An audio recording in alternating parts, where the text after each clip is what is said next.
2, 1. There we go.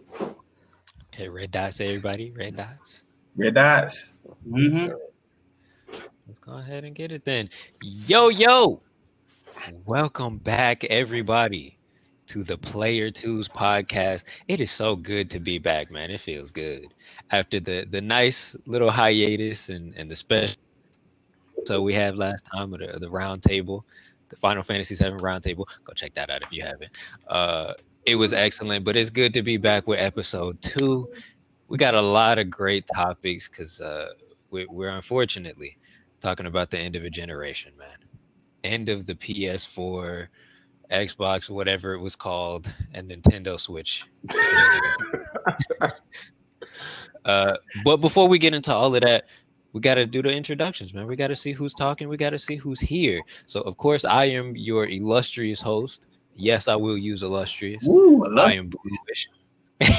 Big words. Big words. What's up? It's your boy Song K. Welcome all to the Player Twos podcast, giving support to all y'all Player Ones. Enjoy the show. Ooh. All right. What's up? It's Brando Villa. We and Hit Boys said we're gonna take it. Walnuts, peanuts, pineapple smell, great smelling oranges, and coconut shells. All right. So enjoy the show. Oh, bars. Big bars. Boy. I don't know what he. I'm the head hater in charge. All y'all can get these hands on these games. That's it. Hey. Right, we just have Arda in the building. Good to be back. Welcome out to another episode. And it's me, the Japan man, the man not from Japan, but still here doing the thing. Let's get into this new episode. Hey, man, it feels good. How's everybody feeling, man? How y'all feeling? Man. Hey, man, I'm good. Good. Been all right, man. But you see it, boy. You see it. Man, you know we don't care. We got one. Get out of here. Dang. We're the old school. But anyway. Y'all see who got money. Y'all see that with the money. But anyway. We about old school. We got a lot. I feel like Vegeta when he saw Goku go Super Saiyan. I'm like, why can't I do that? Exactly. Oh, funny you mentioned Goku. We gotta rep the guy. Oh, man. We gotta rep the guy. That's crazy. That's what. But anyway, we got a lot to talk about. We got a great topic of discussion, of course. With the release of the PS5 and the Xbox Series, whatever, we have the end of a previous console generation. It can be sad, it can be happy. We've lived through multiple different console generations, but we're here to talk about the previous one. A lot happened. There was a lot of controversy, a lot of drama, a lot of games released, a lot of different stuff happened, and we're going to try to talk about as much of it as possible. So let's start off just with the basics, man. Let's start off with the consoles themselves. We have the 3 main consoles, whatever Xbox dropped, because I don't care. PS4 and the Nintendo Switch. So let's talk about it, man. How do y'all feel about, after looking back at the whole generation, how do you feel these consoles stacked up? All right, I'm going to go. Go ahead. Look. I'm a proud PlayStation 4 owner, and a Switch owner. And this gen, I also had the Wii U. The Wii U, right? We just saying, just current previous gen. PS4, I'll be honest, guys. It's good. It's great. I had fun. But I'll be honest, in terms of games, not as much as the PS3. I'm looking at my library, and yeah, it's like the game sort of took a plunge a little bit. But it was fun. It was a fun gen. This gen sadly brought about microtransactions, loot boxes, all this mess we didn't have to deal with before, so we had to deal with that this gen. But yeah, solid. It just yeah. So okay, what do you think, man? What do you think of this last gen? In terms of speaking of just the consoles themselves, PlayStation 3 did it better. The UI was better, just in terms of like just even the designs of the console. While the fat PS3, obviously everybody had news about, but even then, progressing from that design onto the slim and then the smaller version, just in terms of this consoles themselves, PlayStation 3 did it better. I'm not really a big fan of the UI for PlayStation 4. The design is okay, and then you don't really have much of a difference between the design per se. I will say that for the controllers, it was nice having the touchpad design concept, but they really didn't fully utilize it. And I feel like that was an opportunity missed that they could have done to try to improve the experience of this console, but they didn't. And I think that was a big loss. All right, I'm about to say it. I don't know what these guys are talking about, but when we talk about the library, right? We talk about the library of the PlayStation 4. We're talking about granted, You talking about because the console is so. Oh, we talking about the console. we talk overall. Yeah, Go ahead. We talk overall. But, okay, yeah, go ahead. All right. So look. First and foremost, I had PlayStation that 4 white king. PS4 when it first came out. It was gravy.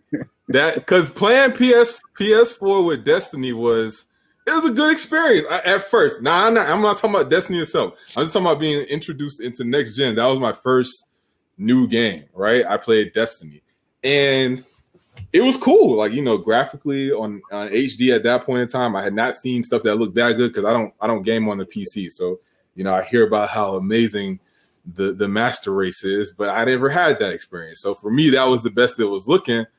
And when I go through in my head the things that I waited for, I waited for Uncharted 4, right? And I remember seeing the reveal trailer for Uncharted 4 and thinking, that's impossible. And granted, when the game came out, it probably wasn't looking as good as that, but it was great. Don't get us wrong. Like, that was a good game.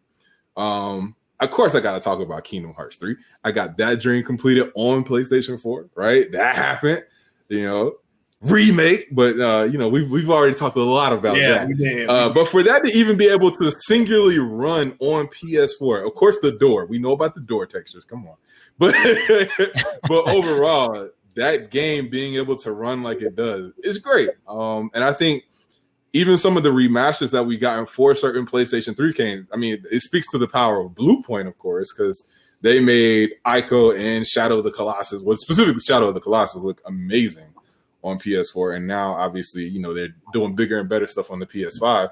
But again, all those things, I mean, I think first party-wise, you did have some really good output from Sony specifically. I think for myself, my bias was just that with PS3, I had more time to play a lot more stuff.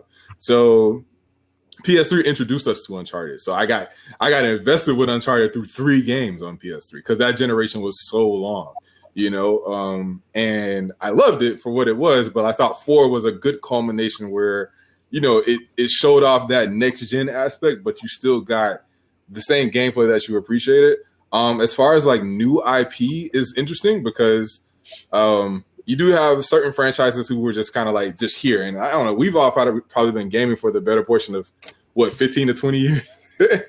Yeah. So we've kind of seen so many series transcend over so many different, systems. I've seen Final Fantasy get to 15, like I've seen it go through 15 different games at this point. And it still was dope to get Final Fantasy 15 again on PS4 and just to kind of be able to experience that.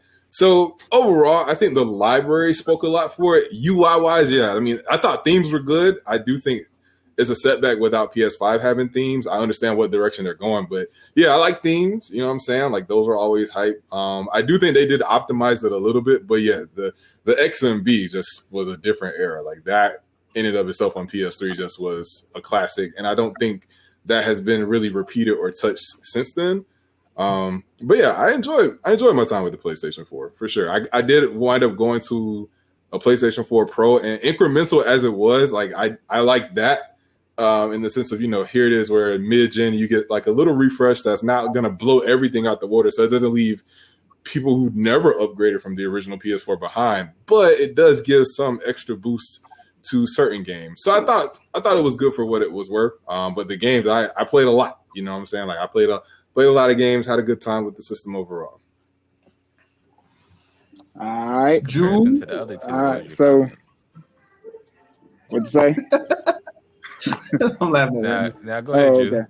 No, man. So to me, this console generation, I think honestly, it peaked as a true gamer. I think no matter your preference, this generation it reached the apex of what you thought it would be. From Final Fantasy VII to even Super Mario, even Zelda, everything that we've been playing as kids, we've seen it to its fullest potential. I think it's a bittersweet thing because we're looking at the next gen, and quite honestly, let's just be real. Us true gamers, we're gonna buy the next gen consoles only because they're going to continue the games we've been playing since we were kids. That's it. I don't think it's going to be a lot of innovation with the next generation. Unless you got the technology at your house that can support what these consoles claim to do.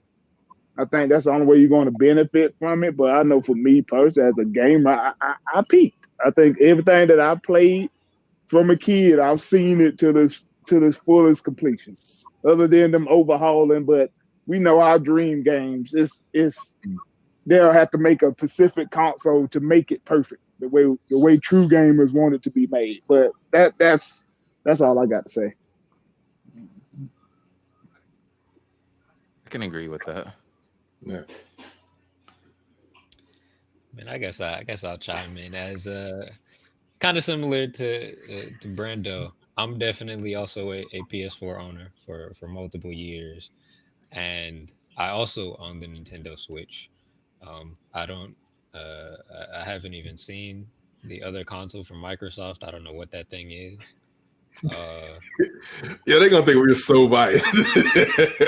Oh, big time. Big time. Xbox Go ahead, point blank. put it to you like no this. games. Xbox. I see it. There was so Y'all playing much games. talk. So much talk coming from the PS3, Xbox 360 era from them Xbox boys. They was having all the nice times, enjoying stuff. And they come to this era, or the PS4 era, and it's trash. Garbage. Doesn't live up to none of the hype or none of the like expectations and standards that the 360 set. So I'm gonna just let you know that now. But as far as the consoles, I sort of agree. I'd say as far as the technology goes, especially when it comes to the PS4, I think it did a very good job of kind of innovating, taking graphics to another level, kind of taking how active and interactive you can be in games to another level also. I think the hardware was definitely an upgrade compared to maybe the PS3 and of course previous generations. I will say I'm still not a fan. I'm not a big fan of that interface for the PS4. It's not the best. The fact that it can like chop up and just be When it starts lagging it's so bad when it starts lag. And like I don't know if y'all ever have gone back to the PS3, but like the PlayStation store is like you can't open it, bro. Like it's so bad. And so yeah, I know for like PS4 it's kind of the same thing where like the UI can like tank, especially when you're in a game. I think that's how Xbox was winning because their UI was better. Yeah, I mean that was their whole thing that they was holding on to. Yeah, for internet play. But as we see, for online game it was amazing. But I mean, it's just so much you're gonna do online. It's just so many hours you can play. But once you take a step back and see the actual games that they had, it was nothing there. Yeah. So they had great UI. So it's kind of like it's kind of like a double-edged sword. Do you want the crispy UI with no games, or do you want the games with the trash UI? Hey, but I will say this: Sure. I had a 360, and the UI. I mean, just the performance of the 360. Like I could be playing, like me and Miguel played that Prince of Persia. You might not make it. Yeah, that reboot was pretty good. It need to come back. You know what? You could literally play that game, hit start, play your music, come right back. No loading, no nothing. If I try to do this on my 4, I have a vanilla PS4, by the way, and it's like y'all have seen like a old retired veteran try to get out of comfort chair. It's like that.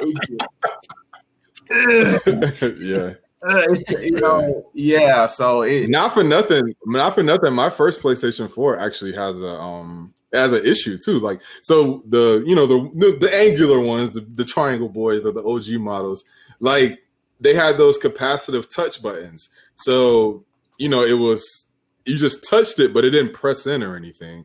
And so mine got this issue where it would just spit out the disc. It just would eject it. I'm like, bro, like what's going on? So I had to like crack it open. Now, one thing I did like was that it was very easy to upgrade my hard drive on it, just like it was easy to upgrade it on the PS3 too. So you just take the top slide off and everything. But it was like a little screw by the disk drive. I had to like retwist every once in a while, and it may or may not have solved the problem. I let RDOT use my old PS4, and I don't think he's ever put a disc in it, so maybe I don't know. But that was one of those things where it was like, of course, if there was an issue, it would be like some issue that you can't solve. And I think probably later on it was fixed when they actually started using actual touch buttons. Well, not touch buttons, but like, real buttons that you could like press in. Because I think something was like with the heat of the system or something. I don't know. It got loud. Both my systems get loud, by the way. The old one got loud. The new one gets loud. Look out for that PS5. You got that lines there, bro. You got to look out for It's true. So far, it's been okay. I ain't gonna lie. I've had a few. Your pressure button's gonna stay pressurized. You ain't nothing. I mean, real talk. I haven't really played enough PlayStation 5 games to take advantage of it. So thankfully, it's been okay so far. But yeah, I'll say too. This, just hearing y'all talk about this stuff, it's definitely some pros and cons of this gen. If we just talking about PS4, Xbox One, and even the Switch in some areas, but this was the birth of games as a service. Like I mentioned before, this generation brought, a lot of loot boxes and stuff. We've seen a lot of releases in this gen, incomplete games, Battlefront, Anthem, Destiny. Let's keep it 100. Destiny. Yep. I'm not gonna lie to you. That's a whole other podcast. And yeah, that is. But like the gen before, that would be unheard of. You know what I'm saying? They wouldn't release that. And like we got mad when we found out about on disc DLC. Like I remember being furious at Capcom for like, I got Marvel vs. Capcom 3, but you saying the characters is already on the disc and I can't play them yet? Like I was upset. We got mad. Now it's like you get yeah, like now you get a game and you gotta get that day one patch or else you're not gonna play it. Like you gotta download 15 to 20 gigs of data like just off rip. Yeah. And this it definitely brought on some pain points for sure. Yeah, and so that's what I'm saying in terms of innovation. I don't think we got a lot of innovation. It's what Silk said. They kind of peaked because guess what? PS5, I'm gonna get one. Like he said the truth. I'm gonna get one. But we at the point now that better graphics doesn't wow us anymore. We saw. Yeah, it's been diminishing returns for a long time. Like, from PS3 to PS4, it was like, it was a transition, but it wasn't like amazing. Yeah. Like I remember when I went from like composite, RGB or the red, yellow, and white cables. Yeah. When I went to an HDMI cable, and I had a PS3 for a while, and I went from playing Final Fantasy 13 like that to like plugging it into like an HD TV, and then I was like, oh my god, like this game is amazing looking, like, but.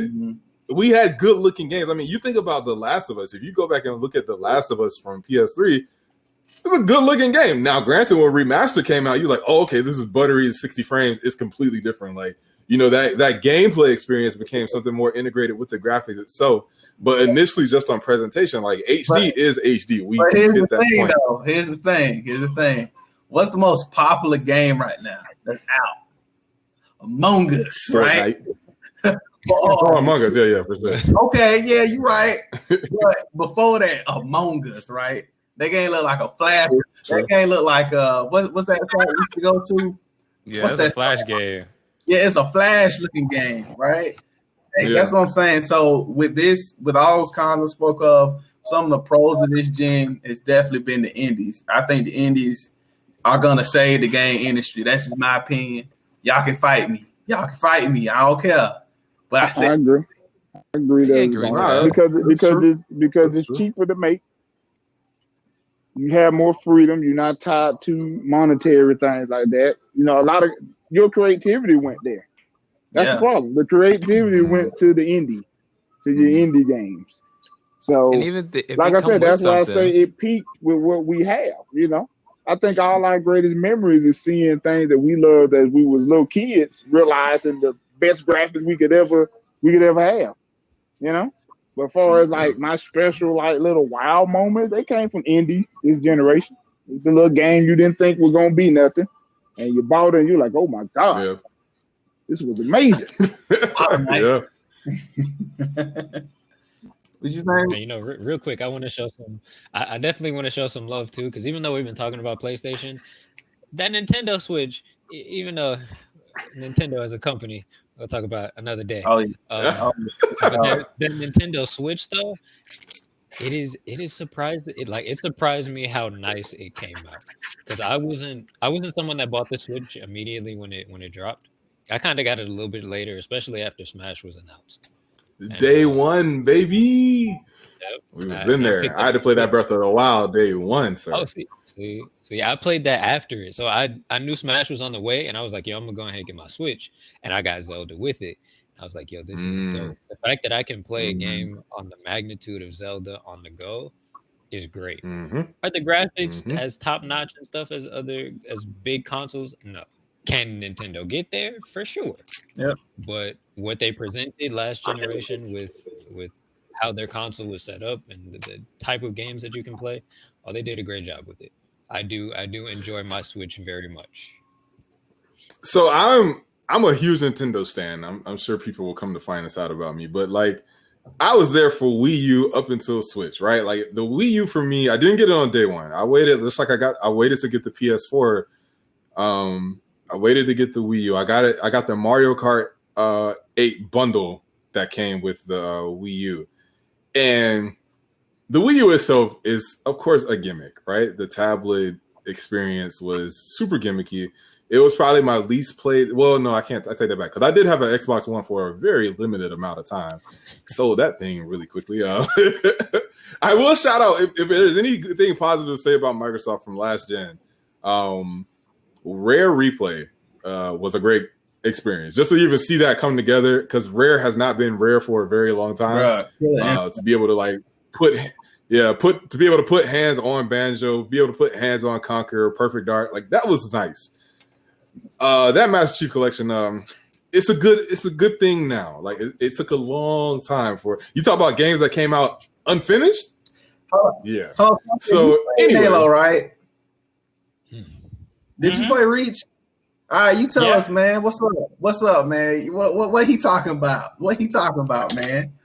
What he talking about that Reach? Is he reaching? What he doing? Of course, obviously, everyone knows Halo is what put Microsoft on the map. And honestly, from a diehard, like I read the books, I'm a Halo fan. Halo has not been back to its greatness since the first Halo. Halo 2 was good. That was on Xbox, the original Xbox. And then 360 brought us Halo 3. Halo 3, it's clearly obvious that Bungie's and Microsoft's relationship was strained by that time, because Halo 3 was not the game. It was trash. It was garbage trash. Now, I appreciate Bungie. They didn't have to do it, but they gave us Halo Reach, and it is everything I ever wanted in a Halo game. It was perfect to a T. While the online I can't speak of because I didn't play it online, but that was the last great Halo game with Halo Reach, in my personal opinion, from having read the books and everything like that, like the Fall of Reach and all that good jazz. But after that, Xbox didn't have anything. I know they tried to push their thing. I'm sure there's some Gears fans out there, but Gears wasn't the game for me.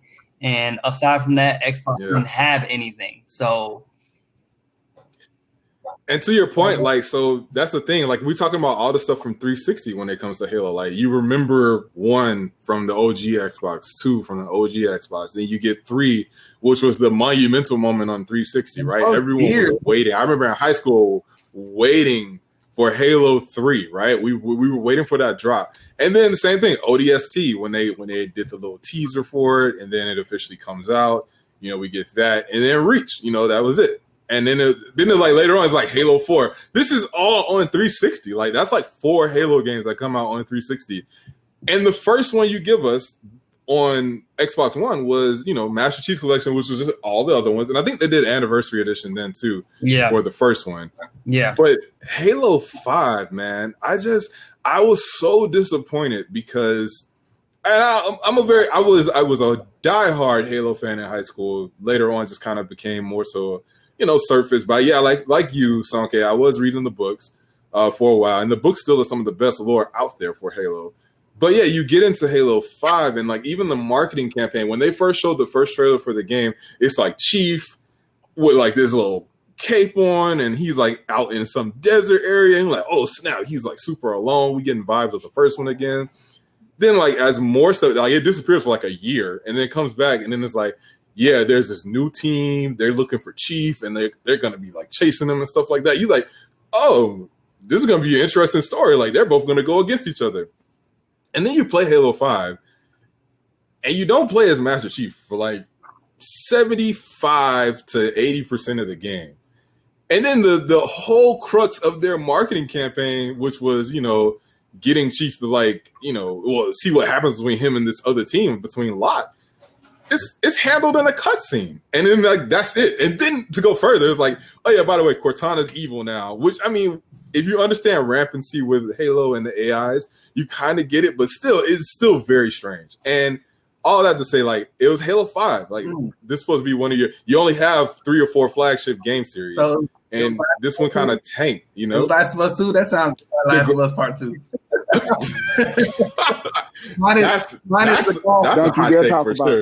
That game was amazing. That's a hot take for sure. I don't know how many people are going to agree with you. That was amazing. I would say this, though. I took the controversy in stride, and that mess was amazing. Point blank.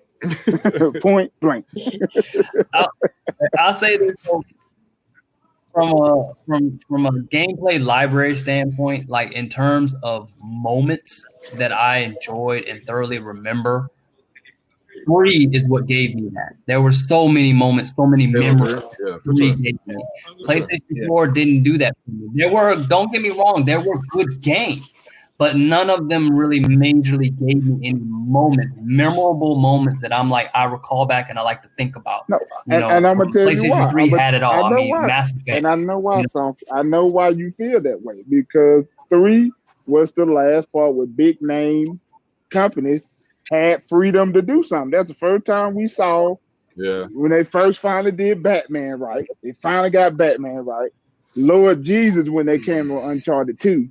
Yes. Last of Us 1. Yes. Oh my God, man. That was that. Like I said, that's why I said we peaked. 4 and 3 was well, the AAA industry still the AAA industry had at least a little bit of brain left. They had a little bit. Yeah. It wasn't a full-on machine like how it is now. Yeah. Yeah. It's like only for microtransactions and making extra money. But on 3, unlike the 360, remember guys, we didn't have to pay for online. Remember that? We didn't have to pay for online. We had PlayStation Plus, but I could just be I can literally I don't know if Beach, I let Sonke play Arkham Asylum. It blew his mind. He went bought PlayStation, and then I said, "Hey, okay. Hey, we playing Uncharted. All this man had to do was go buy the junk used and pop it in. He played online. Like that's another thing. Like now you gotta have subscription to this, subscription to this, and like it's like man, they making it junk complicated. And because the big Like even I gotta go here, Japan, I man. ended I up gotta going go with that. I was like that because I Bruh. was looking at Even Kingdom Nah, Hearts, so- bro. And Kingdom Hearts 2, So I that was think they did whatever they wanted to do. But Kingdom Hearts 3, bro, Disney was all up in there. Disney was all up in the mix. Like they was like, it's true. put Frozen in it. Put Frozen in it. Like you could tell big business because they realized that gaming is a huge industry. It blew up. And like, yeah, man, that's what they did. They messed So up that's the now. thing. why I this think is for like this you said. gen, especially for like PlayStation 4, like it was more so of a the industry itself was already going in directions in PlayStation 3, right? Oh God. Is y'all safe? It's two people just almost crashed into each other. Like, dang. Oh Lord. It ain't that bad out here in these streets. Folks, I want my Christmas shopping now. But yeah, nah. So like the AAA industry from the PS3 and Xbox 360 days, I think was on a path to where it is now, right? Like games were even back then getting more and more expensive to develop, and now we've come to see where they're so expensive to develop. You know, these developers have to find other ways to make money, and that's what's unfortunate because it is a more sanitized industry now, where you know kind of the basic things of what's going to happen. You got to have an open world game. You got to have a third person open world game, and it's got to be either a shooter or you got to have a battle royale first person. You got to have microtransactions for skins, or if you don't want to do microtransactions, you got to do a battle pass. And a battle pass gets you, for $10. You know what I'm saying? You can get all these extra perks for the whole season. Games are required now almost to keep you hooked for months at a time. Whereas like with PlayStation 3 and stuff, you were able to at least experience a game by itself. Yeah. And I think that's just showing a telling of where the industry is going. It's not necessarily one particular console manufacturer's fault. I do think some of them lean more heavily towards that than others, like Microsoft, who's just literally gone into the Netflix of gaming with Game Pass. And it has its perks, but to me, it has its cons as well for the industry. And yeah, overall, I think in contrast to all of that, like I was about to say earlier about Nintendo, I had my Wii U, and my Wii U was a fun thing, especially for Smash Bros. But it has some really inventive first-party Nintendo games. Were they all the greatest? No. But it was the last Nintendo console where I had a good virtual console. I could still grab my 64 games. I had Game Boy games. I had DS games. I had Wii games. You know what I'm saying? I had the trilogy. The Metroid Prime trilogy was on there. I could still put it in there if I wanted to and play it that way. And to go from that, where it was, a weird, obscure Nintendo system that was failing, even though a lot of people talk about Nintendo being doomed all the time. It's like, all right, no, Nintendo got long money. The Wii definitely was. I mean, the Wii U was definitely like, a bump in the road. But the Switch was such a crazy turnaround. I remember the first time, like the hype for this system leading up to it was just incredible. It was people just assuming and finding out different fake news about what it's supposed to look like. NX, that was called. Yeah, the NX, the NX, and like I remember someone had like a little controller. Yeah. It had like a controller with the analog sticks in it, and the screen was in it. Yeah. Like someone made like a 3D printout of it, and so everyone on the internet thought it was real. But when we finally saw the first trailer, and they show like the people like just take it out, and then like they're on top of a rooftop. Not that we ever go to a rooftop gathering and play Switch together, but like it was just dope. The concept itself was like, oh, this makes perfect sense. It's the best of the portable world. It's the best of the console world, and to be able to like see it in action, like Bluish was saying, like you play a game like Breath of the Wild, and no, it's not the 10 out of 10 graphics, but it still has a good style to it, and it's playable, and it plays really well, and you can take it out of the dock, and you can play it in your hands, you can play on the go, and it's fine. You get that was one of the best years for Nintendo as far as like launch lineups. You had Breath of the Wild. I remember being up with Brando, and we were watching the reveal for Mario Odyssey. That was insane. Like, like I was like, oh, because Mario has been a gimmick. Mario was Sunshine to 3D World and 3D Land. We did not have like just a proper movie of Mario around in 360 degrees. And then you get Odyssey, and it's amazing, So it's like the Breath of the Wild of Mario games, Like I was like, oh, snap, everything can be Breath of the Wild. With the Switch, that's the last system I bought that I felt like I was buying something different. Because honestly, going from the 3 to the 4 wasn't really monumental. Because guess what, guys? We was playing PS3 games when we bought the PS4. Like, because remember that's why Destiny got so huge. It was nothing else to play but Destiny. That was it. Yeah, they take down all their stuff every night. Yeah. Yeah, you figure this generation is just nothing but indies and remakes is what made it really what shines in it. Yeah, there wasn't a lot of original IP this gen. Like, it was a lot of sequels. If we were just looking at Sony, all we got was Horizons, and the Ghost. That's it. Ghost, you got Death Stranding. And God of War. That's not a new IP, really, though. I mean, you know what I'm saying? Well, God of War, no, it's not. Yeah, I mean, I know they switched up. It's the same. And like what Japan Man was saying, the Switch, dang, that was an awesome launch. Oh my gosh, that launch was amazing. And that's why I'm looking at the PS5. That's why I can take my time, because it's like I don't have to get right now. But boy, best believe that Final Fantasy 16 bundle. Ooh, I'm gonna get it. Yes, sir. Well, and so that's the thing. Like, I really appreciate all of them kind of differently, but definitely like it just shows like I think like if Silk says like it peaked here, I almost think it might have peaked for me back with the PS3 because I wasn't in a rush to get the PS4 or the Wii U initially. I stuck with my PS3 for a long time because it just has so many games, and you had that middle ground. You had a good $30 to $40 games that you could just try out. You didn't have to pay a full clip $60 for every single thing. You still had kind of like a double A, if you will. It wasn't either indie or triple A. Like, that's how it feels now. You either have a good indie game like a Undertale or a Hollow Knight or Shovel Knight, or Axiom Verge. Shout out Axiom Verge.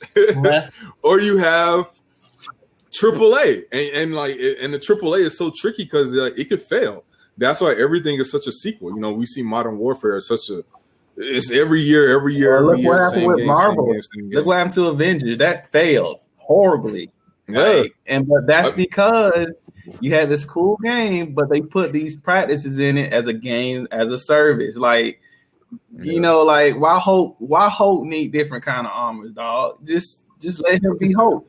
Right, like to celebrate the franchise, you don't have to do it that way. It doesn't have to be an unlock. Yeah.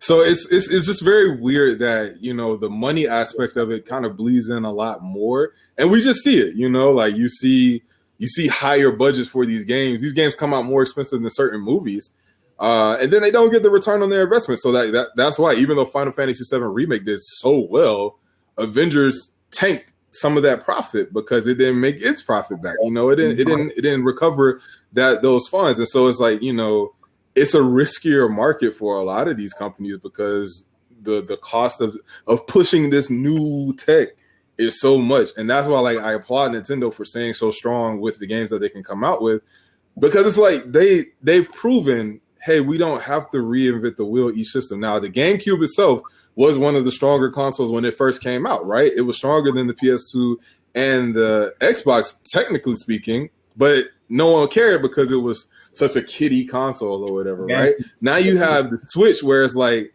its games are for everyone and they don't always look the best or perform the best, but you have such good consistency, especially from the first party with Nintendo. And you have games that just are long lasting. You have Mario Kart 8 still doing top 10 numbers on NPD charts every month, like best selling game, every month. Animal Crossing, best selling game in Japan, fastest selling game or whatever. You got Smash doing numbers every month. Like it's never going to end. Zelda, same thing. So they've shown that their formula is working, where just make a good game. You know what I'm saying? Like, just make a good game.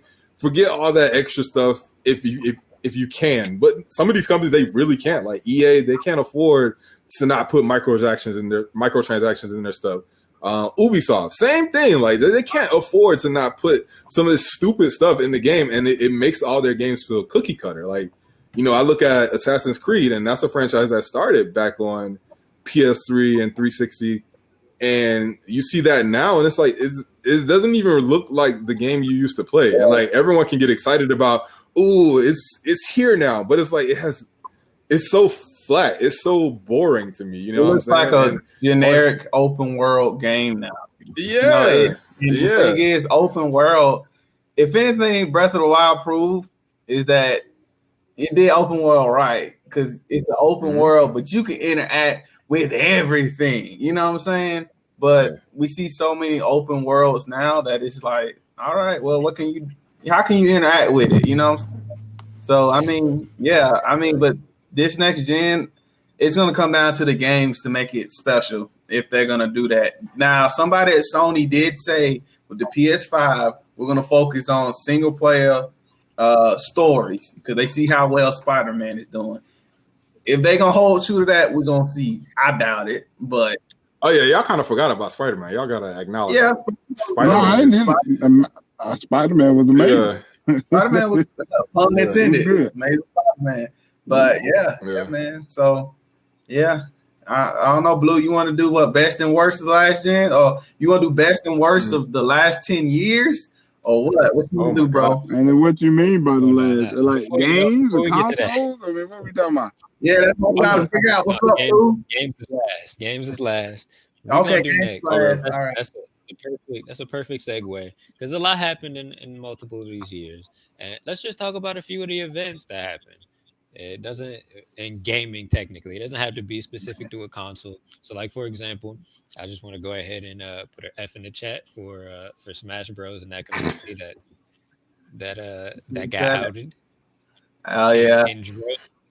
The mass like that event was crazy to me when that happened. That's huge. And it was like it was a monumental for a negative reason. Yeah. So I got a F in the chat, Blue. Can I share? Please do. Man, I got an F in the chat, capital F, man, for my boy Nintendo 3DS, man. He went to sleep. He gone. He coming back. Nintendo 3DS, man, he gone. And now the Wii U died, we don't care about him, man. Nintendo 3DS, we love you, Jack. The DS had one of the best runs ever. Like I think it's understated because of how well the Game Boy Advance did before it, but the DS was like you talk about hidden gems everywhere, like left, right, up, down. Like you could find all types of games. I know for me, like the moment for me, if I have to like pick one of the funniest moments, even just one of I guess in the sense of like, okay, this is gonna be a good gen, was when we first started hearing about the Xbox One. It sounded terrible. It sounded literally insane. There was like day one DRM, and you got to do online check-ins. You have to connect the system to make it even work for the first time. And you can't sell your used game. Like if you sell a used game, you got to rebuy. It was some craziness. Like, and like people were like, oh yeah, but you could share your game with 10 people. It's like, of course they're not going to let you just do that knowingly. Like it sounded so bad. They pushed TV all the time and everything like that. And then Sony came around with the 1-2 KO. Like E3 was the best because it's like, here's how you share a game. And it's like, and it's like, oh, okay. So yeah, we already knew that, cleared it up. They killed them on the price, right? Because the price for the PlayStation 4 was, I think, $100 cheaper than the Xbox One. They didn't have any of that online mess. And then even though they did put a price on PlayStation Plus, I think at that point it was either the same price or comparative to what Xbox Live was at that point in time. So I thought that was a big, huge moment initially when we first got those reveals, because we waited a long time. Like the 360 and PS3 gen was terribly long. But yeah, when we were waiting, like with bated breath about those new systems, it was just so interesting to see where those two companies were at that point in time. So I always look back on that with like, they got killed. Like Microsoft, that's why they I think really failed that part of the gen, because you got to remember 360 was such a monumental system, right? It moved a lot of consoles and sold the most. And it took the PS3 a long time to recover from that $600 price tag initially, to where it did become, I think, eventually the most selling worldwide. But 360 had a stranglehold on the US. And so when PS4 took that, because of how they introduced themselves to the market, it just shows you like, it was like, oh no, this train is going, and it's still going now. I think even with the PlayStation 5, NPDs I think come out on the 11th of this month, so it's going to be interesting to see what these first month sales are of PS5 and the Xbox Series X. But anyway, I just like that aspect because it was just a fun time just to kind of see what everyone was going to do and just to kind of get that. Like if you go back and watch the video, people cheer like for like 2 minutes straight. It was crazy. Shoot, that time y'all came over for that E3, bruh. When the PlayStation knocked out the park, boy, with that Final Fantasy reveal, that shit reveal, boy, they been killing it. The boys dead. Yeah. That was the best E3 I've ever seen. Yeah, I got another bad moment. I got another bad moment, man. Well, something that just happened. We gotta talk about my boy Hideo Kojima. You got, what happened to him. Konami, they can die. They can die slow, horrible death. They messed up the quintessential, the end all be all Metal Gear, and they literally let the man finish the game. They really did let him finish. Once I saw like the ending, the true ending, how it's supposed to end, I was like, oh my god. Mm-hmm. That was gonna be amazing. That was gonna be amazing. Oh my god, they did not let that man finish. I would never forgive Konami. I would never forgive them for that. What you got? I mean, innovative, man. How can there's nobody like Kojima. I mean, there's nobody like him. Like I remember playing Metal Gear 3, and literally you fought the end like a real sniper battle. Like you can literally spend 3 days on that battle for real, legit. To the point, like, you know what? Let me speed up time in my clock so that way he can naturally die, and that way I can skip the whole. Who thinks of that? Who thinks like that? Bro, when you check your save, remember that jump? When you get to your save, I've been playing the first Metal Gear, and I did not know what. I'm like, this man know I'm playing Crash Bandicoot. How did he know this? How does he know this? Yeah. I just so happened to put the controller. I made a mistake and put the controller in the second slot. That's the only reason I figured out how to beat Psycho Mantis. That was the only reason, because I made a mistake. And you mean to tell me years later, this man gives you innovation after innovation. Y'all don't let this man finish the last one. Get out of here, man. Yeah, man. That's probably one of the top 3 biggest L's of this generation. There's no way. That is unforgivable. Yeah, that's true. Well, I struck a nerve, God. I struck a nerve with that. Oh, that makes me sick. I ain't even bought a game after that. I never bought it. I never. Yeah. Nah. Also, as a horror game fan, I can't forgive Konami for stealing my dang Silent Hills, bro. PT was one of the greatest things I've ever seen. Yeah, I still haven't played it today. That was excellent. Just the look of it. Imagine if that had got just the trailer. Yeah. Did you see the trailer? Because there was the teaser and then the secret intro, but then you have like an actual trailer for the end. The trailer is incredible. It's just like, oh my gosh. Hey, if this would have ever came out, it would have been the best. But yeah, boy, Japan, man, he got it locked up in his PS. Shaky. He's trying to get out. I mean, it's PS4. Yeah, it's PS4. If he's shaking, play me. Yeah, play me. Never. But that PS4 be like, look behind you. Turn around. Yeah, man. But a lot of good stuff though, man. Oh, I can't talk about games. Be quiet. Be quiet. Oh yeah. I'll say this real quick. How do y'all? So many. What's up? No, I was gonna say the death of so many studios, bro. All them studios that done gone bye, like High Moon, bye. This is a mess. All the studios are gone. Yeah, but my boy Iwata died, man. Yeah, that hurt. That hurt. That hurt. That hurt on another level because for me, I didn't know how much stuff Iwata was actually involved in. So to even hear how much he had influenced my childhood and I didn't know was kind of crazy. Like I remember that day being so surreal. I was like, wait, so he's the reason why Pokemon Gold and Silver, which to me still are the best two Pokemon games ever. It's the best one. It's the best one. So he's the reason why you go from Johto to Kanto. So you got two games in one. Was the reason. And I was like, oh, this is incredible. I didn't know this. I didn't know. And nobody told you. Yeah, like they just never. You had to find it out. He's such a G because he ain't even flaunt that. He just knew it. He's just like, yeah, y'all like that. Yeah, I did that. You know, he didn't flaunt that jump. But man, Iwata-san, man, gone, man. Then our Reginator retired. So retired, yeah. Reginator ain't. He's gonna be at the Game Awards actually, so that's gonna be. He good retired and relocated. It's funny because like he's selling As both. long as he don't tease me again. As long as he don't tease me again, that bump. Well, it's funny because like speaking of like Nintendo and thinking about E3s, like, you know, this was like the gens where Nintendo was like, yeah, we're not going to do a live press conference anymore. We're going to do, you know, a pre-recorded one. And everyone did live press events. And I remember like the last Nintendo live press event was like, I think it was the Wii U reveal. And it went off with them having the fireworks from Nintendo Land or something. It was really bad.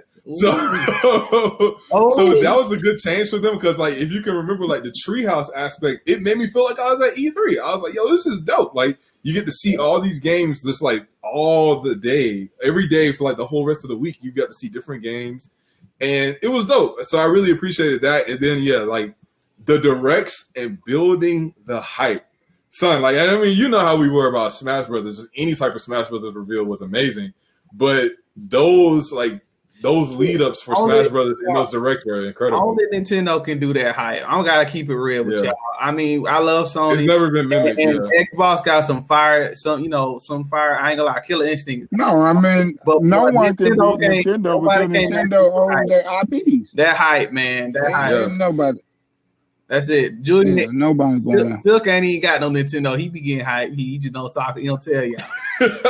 He want that Pokemon so bad. But now I want a real Pokemon. I want a real Pokemon. That's when you give me a real deal Pokemon. Hey, when I was revealed in Brawl for Homebo's over the sweat, he was just like, ooh. Hey, yeah. I remember when I saw the Sonic trailer for Brawl. Oh my gosh. I couldn't believe it. I thought it was so fake. If I wasn't on Smash Dojo and seen it on the website, I wouldn't have believed it, bro. But I thought Smash Dojo was tripping because it was in April, wasn't it? It was something crazy. I was like, this April Fool. This ain't real. This ain't real. I used to check that. Yeah. I used to check Dojo every day before going. Every day in homeroom. I'm in homeroom. It's one of my daily tabs. I was checking Smash Dojo every day, bro. Yep, man. Yeah, that's man. Crazy. Yeah. But we got payment the Star Wars 1313. Oh, don't do it. No. That's a whole nother can because no. You kick out the lady from Naughty Dog. The girls go to EA. Literally finna make an Uncharted 2 version of Star Wars. Yeah. And then y'all cancel the game. Ooh, you remember 1313? That's what Sony said. 13, man. And I said, who Amy gonna make this? You mean my Uncharted 2? Like, oh no. Yeah. This about to get crazy. So y'all, what studios do y'all think did a good job these last 10 years? Who came up? I can name one. I'll say who made Infamous Sucker Punch? Sucker Punch Did that thing. Sucker Punch did their thing. Not with Second Son, but Infamous 2 and Tsushima. Woo. Amazing. Yeah. I definitely I gotta give props to CD. CD Projekt Red came through with some yeah, Witcher. Oh, The Witcher 3 is the best. Yeah, Witcher changed my life. There's nothing. There's a standard you must meet. Yeah. When I got to the third act, I said, nope, there's nothing like this out here. They have done. I was like, oh my God, this game takes place over 3 years? What? Oh man. Yeah. The CD Projekt Red, They did their thing. Let me see. Insomniac to me, because like Naughty Dog. Yeah. Naughty Dog did their thing. Yeah, for sure. Until they got. Say it. Do it. Do it. Do it. Finish it. They did their thing. It's a lot of eternal stuff. The talent is still there, but it's the direction is. You can tell it was. If you got problems behind the scenes, just be a man about it and just say it. I mean, y'all, it was obviously a hostile takeover. Yeah. The new people didn't like Amy behind the helm, but she was great at storytelling. Mm-hmm. I think she was a traditionalist game director. That she wasn't going to do a lot of innovation, but she was going to tell a story, and she was going to have them set pieces. I mean, it proved it. Yeah. I mean, up until Last of Us 1, I mean, ain't nothing groundbreaking about them games like that, but it just took you on a ride that you ain't getting off. It was one of those games, like, you have to force yourself to put it down. Yeah. If not, you will be there all day, and then not only that, we're going to give you a multiplayer that you'll be doing the exact same thing. Yep. Yep. And it's funny because, like, with Uncharted 4, to me, that one was the most grounded. And I mean, you think about the Uncharted franchise, it's kind of always dealt with it's like the real Indiana Jones game. It's like got that supernatural stuff that happens sporadically. Like, the first one, you got like pretty much zombies. And then the second one, you got those big blue dudes. And then in 3, you literally are like fighting like crazy stuff. I forget how it ends, but I know you're in that like tornado thing by the end of it. Yeah. But like 4 is like really grounded. There's no real supernatural stuff at play. It is, more of a story about Drake and Elena, but the storytelling leveled up so significantly. It was like just that felt like a new game all in of itself in terms of like how you could relate to these characters. And it was like one of the only franchises where I was like, it just ended with a good ending to me. Like I was like, oh yeah, I don't need to have another Uncharted game like from this. Yeah. Like, and I will want one, but like I don't need to have one because it ended so good. Yeah, I'm good. I think. What about this? Yeah, I'm good with like. I gotta give shout outs to. I'm gonna give Square a participation trophy only because they finally gave me. They did the unthinkable. They gave you what you wanted. Yep. They finally gave us 15. Yeah, they get it. They get the most improved. Yeah, because they gave us 3, and they gave us remake. 15. They gave us remake. Well, I don't count remake because remake wasn't in development limbo like 15. Oh no, it took 5 years though. It took a while. It took 5 years in development. I mean, well, yeah, 15 is so 15 is different to me. 15 is like because 15 was like 13. It was 13 verses, and then 13 verses was became 13 15. So yeah. Japan, I don't want now. That don't count. You don't want that. Look, it's a whole other discussion. But 13 verses is gonna come out. I'm gonna let you know. It's coming out. We need a whole nother podcast just titled Nomura and just exactly talk about So no, for me, Insomniac I think stepped up a lot because they were known for Ratchet and Clank, which I think over time just was always a good staple franchise. But the fact that I think they went to weren't they the ones who did Sunset Overdrive on Microsoft? So yeah, that was like a big thing because it was like, you've only done Sony exclusives and then they just swap sides, give one exclusive to Microsoft. And it was like, you know what? Nah, we're not gonna do that no more. We just gonna, do this. And they did Spider-Man, and it's like, whoa, like the best game from a superhero franchise up until that point was again Batman. Batman Arkham Asylum came out and like really showed us that superhero games could work. Besides like, your fun rump arounds like, Marvel Ultimate Alliance and stuff like that. So I think for them to be able to take the Spider-Man franchise and really push it, like, Spider-Man sold gangbusters, bro. Like Spider-Man was a thing. And like, even to now, we have, Miles Morales coming out. But yeah, I think just for how surprising that kind of took everyone off guard. Like, these are the Ratchet and Clank people putting the superhero game together. Like nah, it was good. It was really good. So I applaud them for like really coming in and putting some due effort there for sure. Yep. I got another participation trophy too. I'm gonna give props where props are due. Even though I play the game casually with friends, but I'm not a big fan of it. But I'm gonna give Epic Games they participation trophy. Fortnite was one of the biggest games of generation, They can earn that. concurrently for multiple years. I don't play it, but and they've props. for sure, and somehow in like recent, especially this year, they've even come with a way to still reinvent it and still make it better. They had the whole Travis Scott concert. They be having different events. Everybody just fought Galactus like this week. That's they were indie. They were on an indie level, low key, and they flipped it and became industry leaders. I'm gonna give them their flower. You got to give them the respect for it. I may not be the biggest fan of the game, but they did something right. It's definitely monumental, like in the gaming sphere. Like it's like that. It's unprecedented what Fortnite became. Like, I get that battle royale in and of itself as a concept. It wasn't new because Fortnite got that from PUBG, Player Unknown's Battleground, right? And like I remember watching that, I was like, oh, this is new. Like, it felt fresh to watch people play that and just be like, okay, this is a new way to play video games.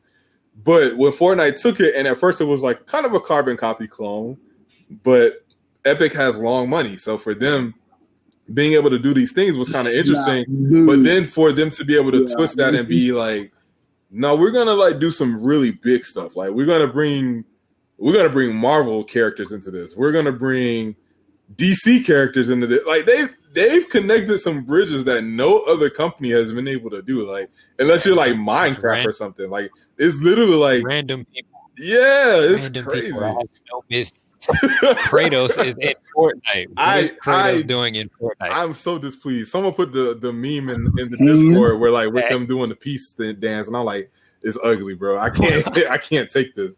But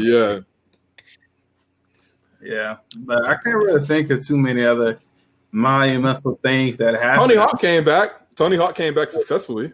Tony Hawk came back in a big way. Yeah. It did. I didn't buy it, but I mean, like, I'm happy for it. I'm gonna get it. I'm gonna get it. I would rather have another Skate. Skate would be I ain't gonna lie, I love Tony Hawk, but Skate did. Skate 2 it's on the way. It's coming. Yeah, I mean, but in terms of like, man, I just that's the gaming part. Never mind. Let me be quiet. How you pronounce? Is it Koi? No, I got you. Koi Studio Koi Tecmo or something like that. Koi Tecmo. Yeah. They ain't really doing anything. Well, how not? Nothing special. They ain't really doing nothing. You talking about? I mean, you mean like Hyrule Warriors? That was crazy. I'm talking about. Yeah, oh man, stop. That's a Dynasty Warriors. You act like 3 houses didn't drop. That's not Koei Tecmo though. I've been playing Dynasty Warriors. No, it's not. Forever. No, Koei Tecmo made the Dynasty thing. Warriors version of Fire Emblem, but Nintendo Nintendo did houses too. Fire Emblem. They on that box. Oh, okay. I don't know. They're not the biggest boys in there. Fire Emblem, bro. Get out of here with that. 3 houses. No, Fire Emblem good. Don't sleep. Fire Emblem good. I couldn't do it. Good. No, I don't want to play Dang. I couldn't do it, man. Like, you know what? This drive through. Which one I can go to? It's about that time. I wanted to switch up the order a little bit because I feel like with the podcast, I might have done things a little bit out of order. We're gonna get into these games. Oh boy! And then the last topic we're gonna do, I want everybody to give their full breakdown, no holds barred of the console, give it a rating, all of that. That's the last topic. We're gonna get into games, man. We're gonna talk about the best and the worst. I want to throw one up in the worst category real quick. I got a couple games that can go in there, but I'm gonna just say one for now. Put that trash Nintendo Switch Marvel Alliance right up in there. That thing is garbage. I hate that game. I hate that game so much. A furious pastor. I hate that game so much. dang. Like they took away all the fun of just being able to pick up and play Ultimate Alliance. Yeah. And now I have to feel like I gotta grind in that game to beat the story. Why? Yeah. It's not fun, man. I didn't put much into it. So I can't even speak to it really, but the fact that I didn't put much into it speaks a lot. So yeah. For me, the biggest I don't know. For me, I'm attracted to like stuff when it kind of crashes and burns. So when Anthem failed, because and I'm not even the hugest Destiny supporter, but like Destiny in of itself, I can talk about all day long about its flaws and problems, but like it does some stuff good. It feels good to play, and it's always been a good playing game. And I remember when Anthem first was revealed, it was like, this is Destiny with jetpacks. And then it was like, okay, we're gonna run it. We're gonna put a whole bunch of money into it. And it was like that. I put it on the same level as like when Evolve came out. I don't know if y'all remember Evolve. I remember that. Evolve was like, yeah, they said Evolve was supposed to be like the best of E3. It was winning so many pre-E3 awards and everything like that. It came out and it tanked. And Anthem came out and it was like unplayable. Like for what you could play, I heard people say it was kind of fun to an extent, but like there was no reward for the grind or anything like that. And it wasn't interesting. So it flopped. And it was like, whoa, like they put a whole bunch of money into that and it just completely went down the drain. And the fact that they're still trying to make it survive on life support is insane to me. Like they should really just cut the eyes and do something else.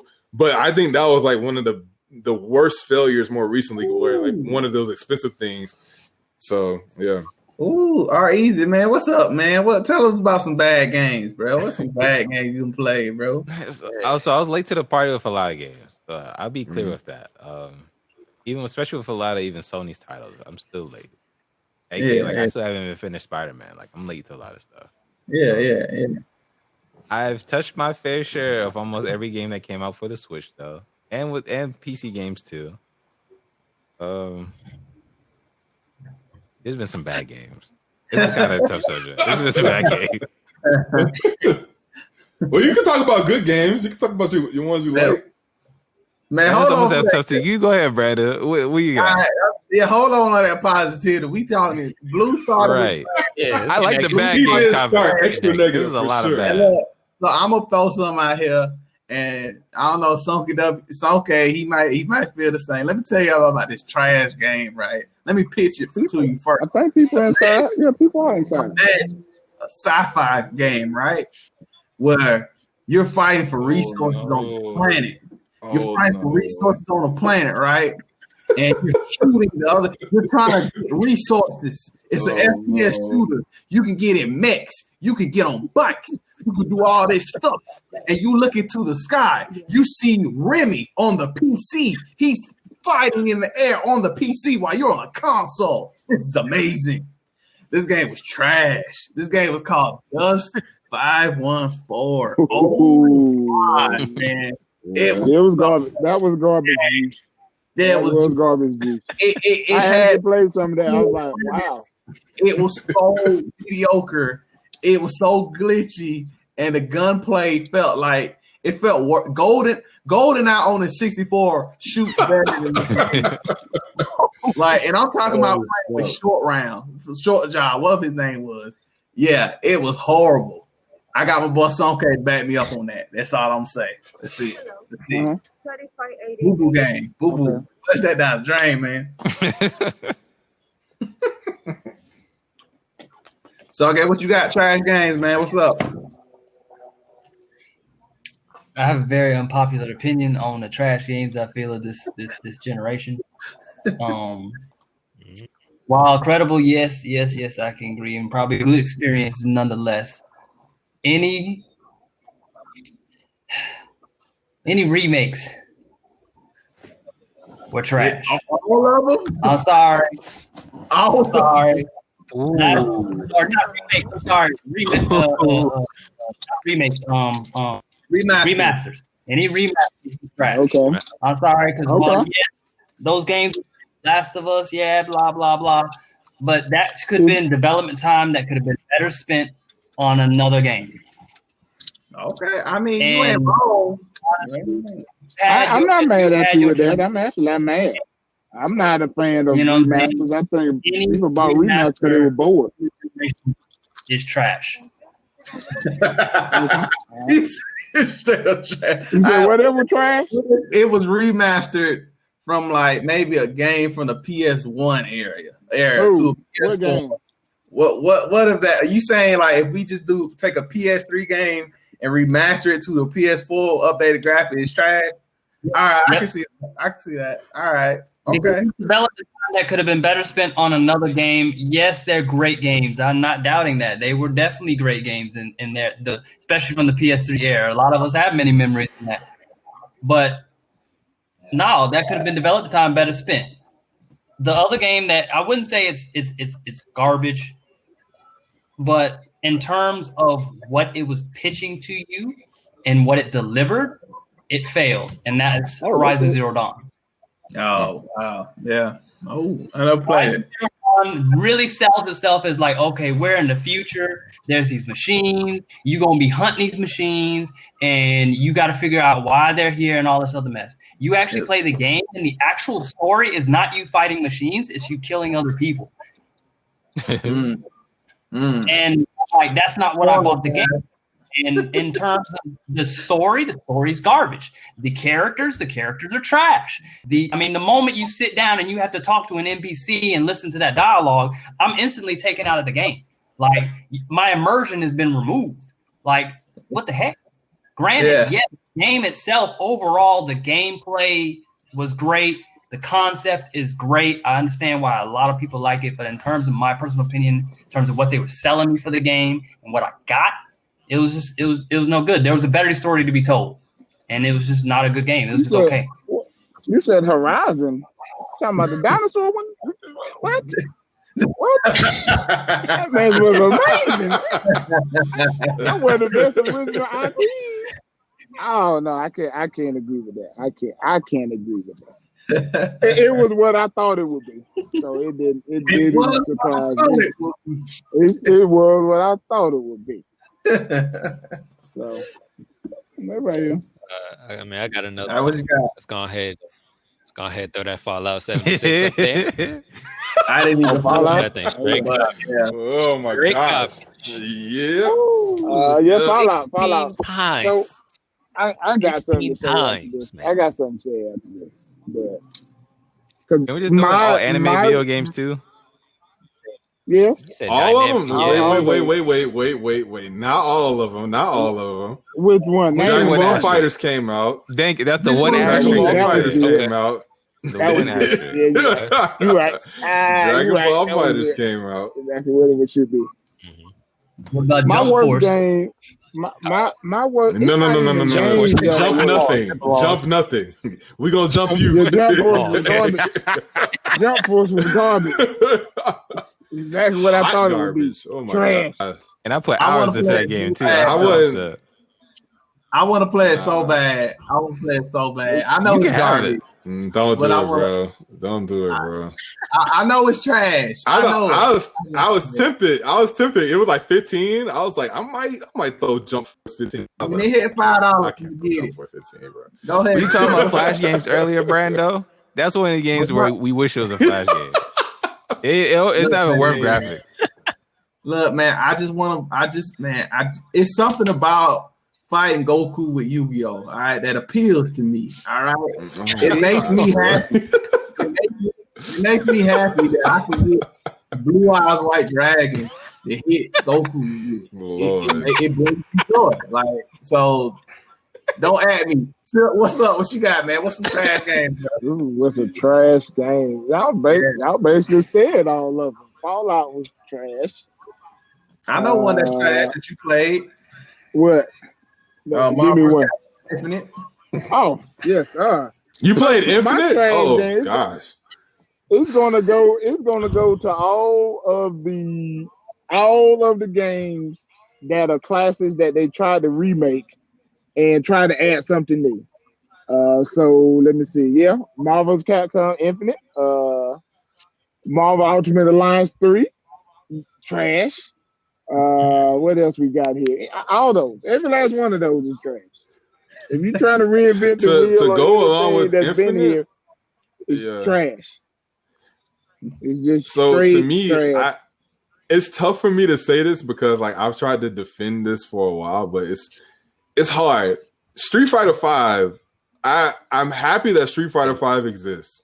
because Street Fighter V was not going to come out anytime soon unless Sony stepped in and made Street Fighter V happen. But the esports invasion in Street Fighter V and It's trash now. Yeah, I don't know. They watered it down. It's not there anymore. They watered it down. Yeah. Excitement from 4 and 4 carried Street Fighter 4. It brought Street Fighter back. Like we weren't talking about Street Fighter in like GameCube, PlayStation 2 era. Really, like it was not as much of a monumental franchise. And then you get 4 coming out on 360 and PS3, and it was huge, bro. Vanilla 4, Super, Ultra. Like we played all of those, and I love Street Fighter 4. Like I think we've all had at least 4 of us between me, Brandon, Song K, and Silk. We've all spent some matches on Street Fighter 4, like going at it. And I mean, you mean what we got together? I can tell you, I was when he dusted off that fight stick. Yeah, but I mean, Street Fighter 5, it's never taken me to that point. It was like it's been. I probably spent less than 10 hours with the game. I tried to go back. Let me block. This is the trash. Any game that came incomplete, was a trash game. Yeah. Any game that came. That's Street Fighter 5 is the perfect example of a game. I was so mad when I realized that they really sold me a game that is they purposely did not finish the game. And instead of just saying that, they just they rushed it. It was super rushed. Any game that come with an 80 gig download. To your point, another thing is that's all of them, bro. Like you think Modern Warfare takes up what, like 120, 160? It's 200. It's 100 off rip. It's 200 altogether. Yeah, it's crazy, bro.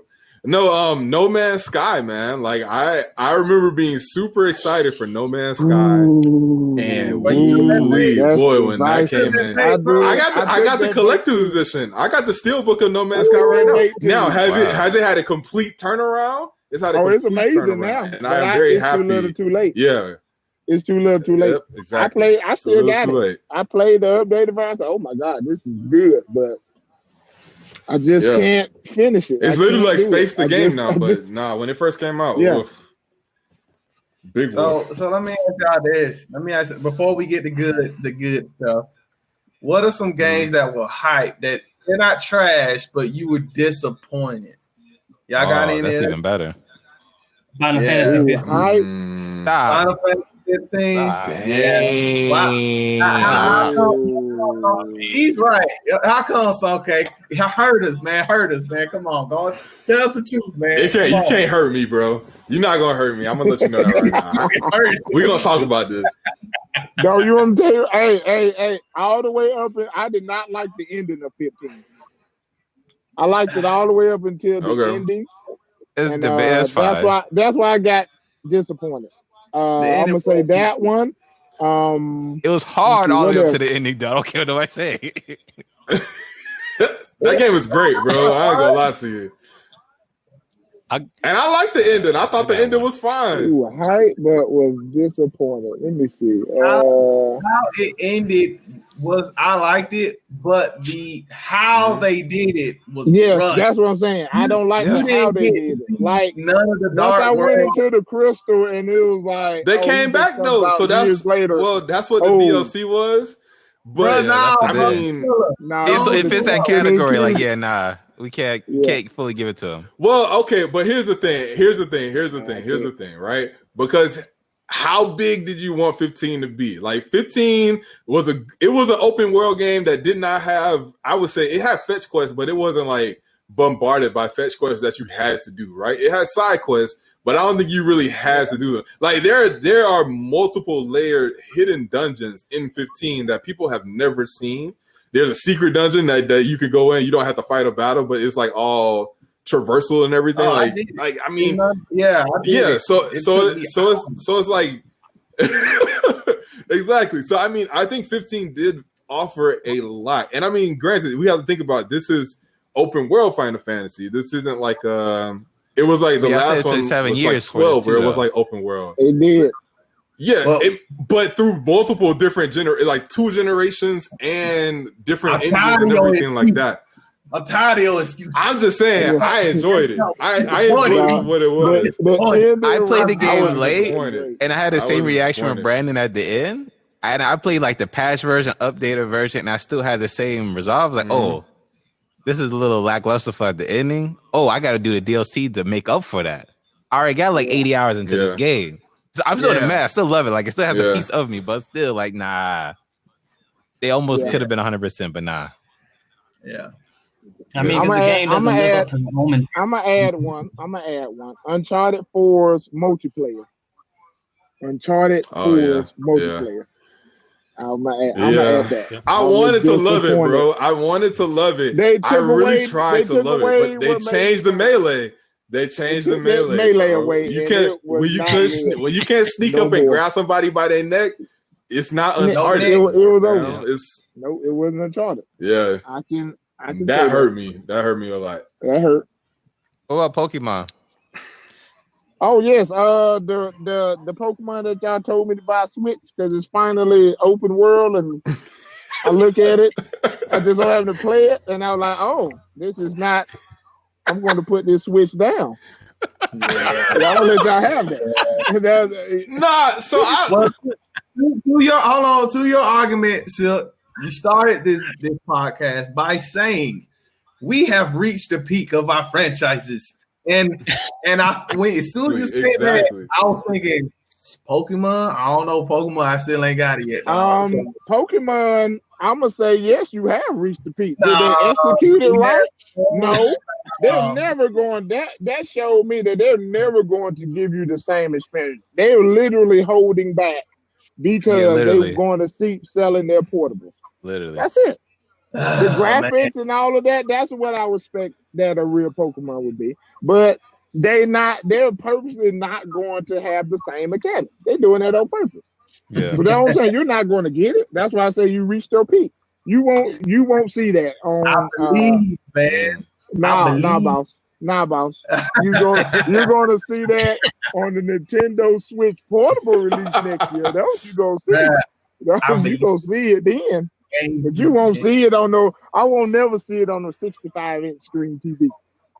Man, hold on, y'all. We didn't Soke said he's disappointed 15, and then we got our feelings hurt, and we didn't let this we didn't let him get to it. The plan worked. Dang. Go ahead, it's okay. The reason why I say that is just because of the simple fact that, with all the lead up to it, I mean, the various number of trailers and everyone was scouring the trailer for clues and what was going on, the idea of Noctis and him going into sleep and the Dark Realm on that regard. And then, of course, the Omen trailer came out and the implications that made and everything like that. And then, of course, the unfortunate thing that the game really had full development only for the past 3 years before it released because they changed directors. The game just didn't give what it was initially selling in terms of lore and in terms of storytelling. And you can definitely see remnants of that in the game. And the game itself is definitely playable and definitely fun to some extent with some of the stuff. Even like with the for real. Man, that's crazy. What's that dungeon that you go in? Pitios? The Pitios dungeon and the implications that the Pitios dungeon gives in terms of the lore. Why was that not in the game in terms of the storytelling? Why was it so ambiguous and stuff like that? And that's unfortunate because of the development cycle that it went through. Thus, that's why they put all that stuff in that DLC and DLC and didn't make it into the game. And while I agree with what you're saying, Japan Man, about the fact that how big of a game did you really want? You want this huge game that's going to take hours to download. Honestly, that's what they were selling us, so that's what they should have gave us. Yeah. Well, so I guess to the contrast of that, though, I mean, we have to think about the real world stuff with like Nomura being taken out of the game. He had a vision, and we were being shown that vision for a long time, and then it all of a sudden got thrown kind of completely, not necessarily completely out, but it got heavily shredded thanks to Tabata coming in and doing his thing. And I'm not going to say that Tabata did a bad job because the game actually released, and like you said, it was playable. We had a good game, and I do think for what it's worth, the characters introduced, like the four guys had really good camaraderie. Like I really enjoyed just that journey of being able to like go through. Yeah, you know, it was fun, but to that point, it's still, you know, you have the storytelling, and I guess that's what we relate to the most as people who grew up with Final Fantasy. You relate to having a great story and an in-depth story, kind of understanding all this stuff happening at once. Whereas this game really focused on the characters of those 4 dudes and like what they did, and you can tell when stuff was rushed or cut off or left on the wrong floor.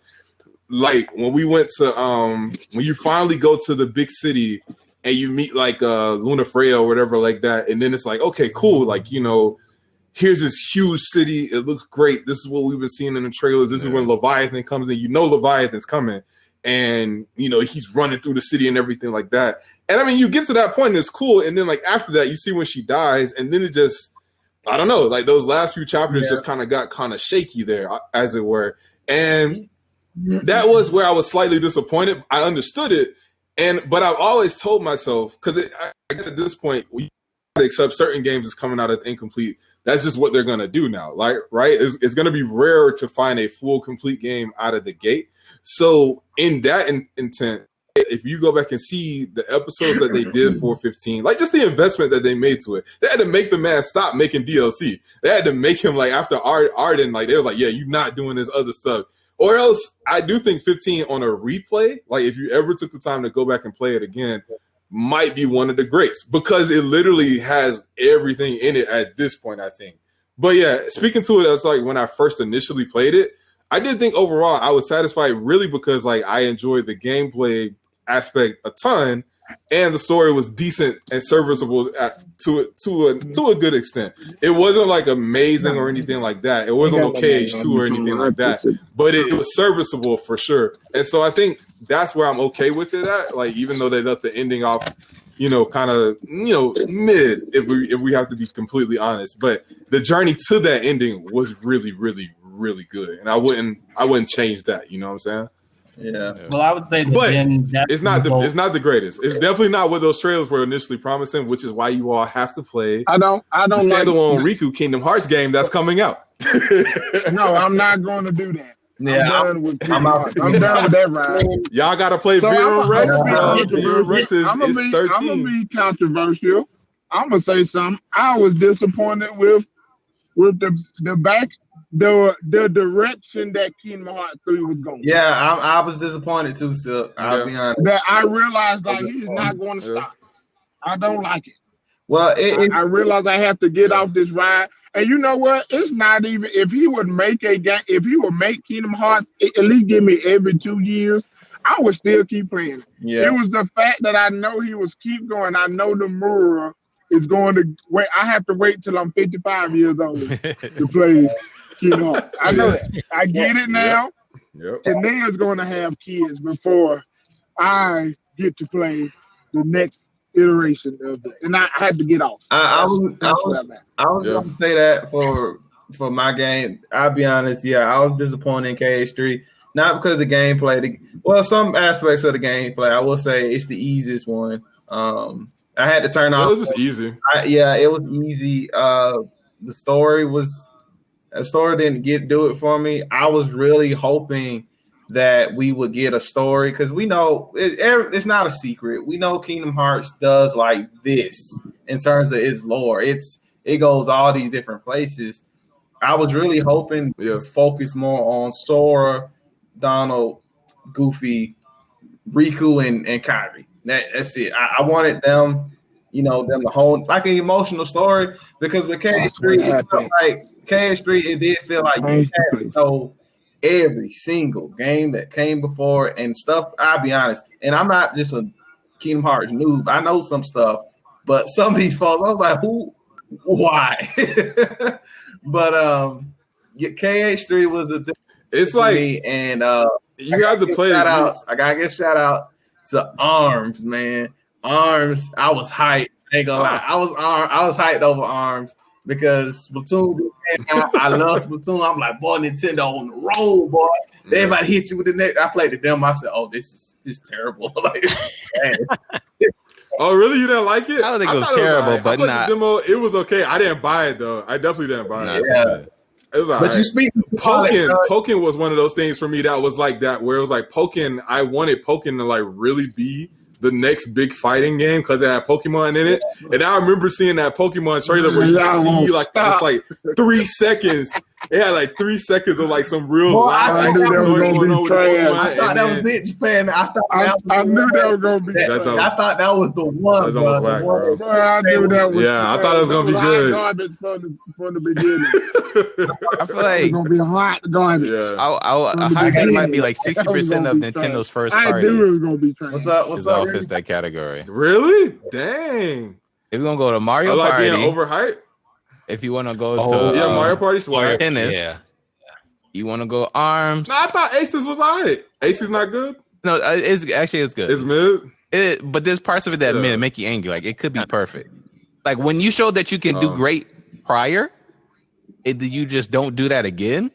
And it's not even being innovative. Like you just don't keep doing what you did. It's like, all right, this is dumb. Same with like Mario Party. What else? It's like probably 2 other Nintendo titles that are just like that too. It's like, Man, Dave mocking us. I think a few of them did play it super safe, but like I mean, I'm not gonna say it was like overhyped or like I was disappointed in it, but like Mario Kart 8 on Switch not having anything extra besides what Mario Kart 8 came with on Wii U with the DLC.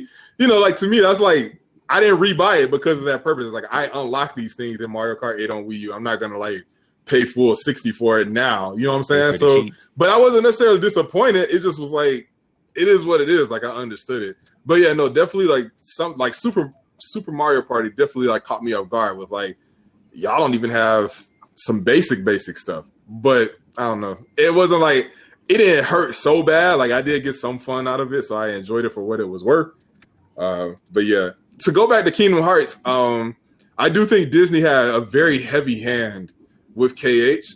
I do think it did realize a few things that were great though. Like it was good to see Toy Story finally be in a Kingdom Hearts game. Yeah. And it was like, all right, cool. You know, like there were some things I could really appreciate in that regard. And I do think at the ending, by the time you get to the end of the game, you get all the heavy Kingdom Hearts story that you've been waiting for, that culmination as it were. And that's why I think like people like Silk, they can hop off at Kingdom Hearts 3 and like, okay, I'm done, you know, and be done. Like, because you've gotten somewhat of a good resolution. I will say that you know? it brought closure to a lot of stuff. But I think I'm with Silk on that. Yeah. I'm with Silk on that. I think I'm good. It brought closure. I What y'all talking about? Closure. yeah, man, it did. And my Soldier Boy voice, closure. Bruh. No. Spoiler. No. I'm okay. Spoiler. He literally got saved by somebody from a mobile game that I can tell you no one knew about. Bruh, look. No, it was no closure in I'm it. okay. He literally went to go save Kyle. I didn't even know who that was. I'm like, oh my God, where is he? Yeah. Especially Oh my goodness.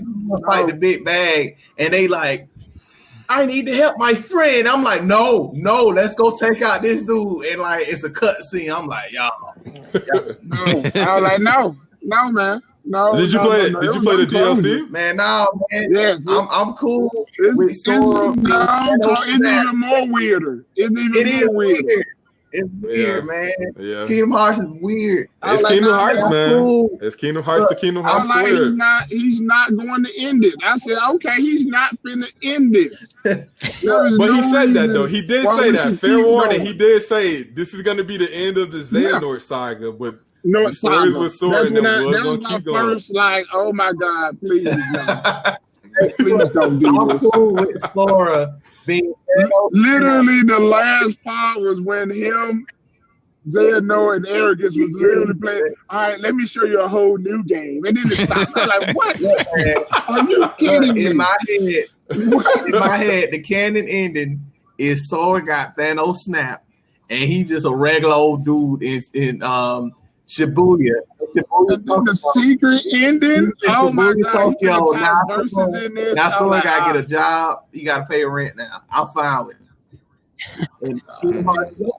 I gotta get off this ride. So I gotta get off of it. I will say I Then like so the master of master is just still out there with Kingdom Hearts. I mean, he's just still out there. No, man, it's too much. I got one more going on. controversial one. What you got? Just too much. It a little bit hype, it was similar to KH3 for y'all. It was a good game, good ride, fun, enjoyed the ending. But in terms of delivering my hypeness, just to my hypeness personally, was Arkham Knight. Yeah, okay. Yep. Wait. The level of I enjoyed Arkham Knight. I can't remember what happened though. I enjoyed it. Hold on. around. You telling me you didn't like driving the tank all that much? Man, I'll be honest. That was definitely the worst part for sure. man. It was fun in the beginning. Story wise, I just did not see him. They just created just too many tanks. Well, like they literally should have stopped like midway. And been over, but they literally brought tanks and got some City. I mean, this is what you're telling me. The big problem, I think, because me and Sonka had discussed this before. We read the comics, so when they introduced Arkham Knight, we remember by this point we got Arkham Asylum, masterpiece, Arkham City, masterpiece. So Rocksteady was like, "Hey, we're gonna make our own villain." I was like, "Y'all earned it. Y'all earned it. Do it, right?" And they give us Red Hood. Like we know about Red Hood already. So at least for me, with the story, when it was revealed that Arkham Knight was the Red Hood, I was like, "Oh, well, okay, all right, I've seen this before." Yeah, but again, like I still feel like the way they told it was like pretty dope because they did try and say no Joker. There was like no Joker in this game, and then Joker pops up, and I'm like, oh snap! The way like it still got me, bro. The way the Joker would handle, I loved it personally. I loved it. Oh my God. Yeah. But I think I'll be honest, the Blue Point, man. Look. Driving the pursuit missions in the Batmobile were amazing. I love that, but the tanks, oh my gosh, I hated the tank. Oh, man. I hated that. Oh yeah, it got old really quick. I just didn't see how that. I didn't see. Story wise, I didn't get it. Story-wise, my only thing about what I didn't like about it was that you had to do all the Riddler stuff to get the true ending, and I didn't do that. Like I never finished all the Riddler stuff so I can get like the truest ending. Oh man, and that was the only part to me where I was like, okay, I'm good. Like, but I wasn't like mad at the game in that sense. But yeah, like I thought that was kind of weird to like keep that game. So it's okay. It's okay. Was it just the story? So what? It was just the story that didn't deliver then, or what's up? I mean, the story overall on its own. My biggest thing in general, of course, obviously the tank thing. I feel like they went all in with the Batmobile gimmick and the tank theme. Okay. But overall, just in terms of it, in comparison to City, like City just did so much, even with the side missions. Like the side missions in City were spot on and true to the lore and just the iconicness of even the Riddler stuff was amazing. But then when you come to Night, it felt like a rehash of the Riddler. I'm like, I'm sorry, we've done Riddler twice already right now. You don't need to do Riddler again. The side missions, they kind of really didn't give me that lore, that background feel that I got from City. It just was weak on that end. And then just overall, the story itself was, although good, I felt like there was a better story that could have been told because, like in the original, in Arkham Asylum, it was about the Joker, and we knew that. In City, it was about, Ra's al Ghul, and then Joker came up on the sideline a little bit. We knew that. In this one, the forefront villain was Arkham Knight, and then it's revealed, he's the Red Hood being controlled by Scarecrow, and I'm like, and Scarecrow pops up at the end, and I'm like, what? Yeah. And to their credit, I feel like Rocksteady was shafted a little bit in this game because I think WB forced Origins to be made by Montreal, and that kind of took away the story elements that Rocksteady didn't have available to them, and that's probably why. But overall, just because it just felt like lesser. Now the true ending is amazing, it's great, I love it, it's cool, but in terms of all the add-on stuff and everything like that comes with it, you can tell like they went all in on the Batmobile gimmick, and that, like, in my opinion, as to what y'all been saying, that is like almost the worst part of the game, but they went all in on it. Sure. And so like it's a For sure. into the game. But it's still I still applaud it. It's one of the beautiful games. Like I think even back then, I didn't think it was gonna look like that when it came out.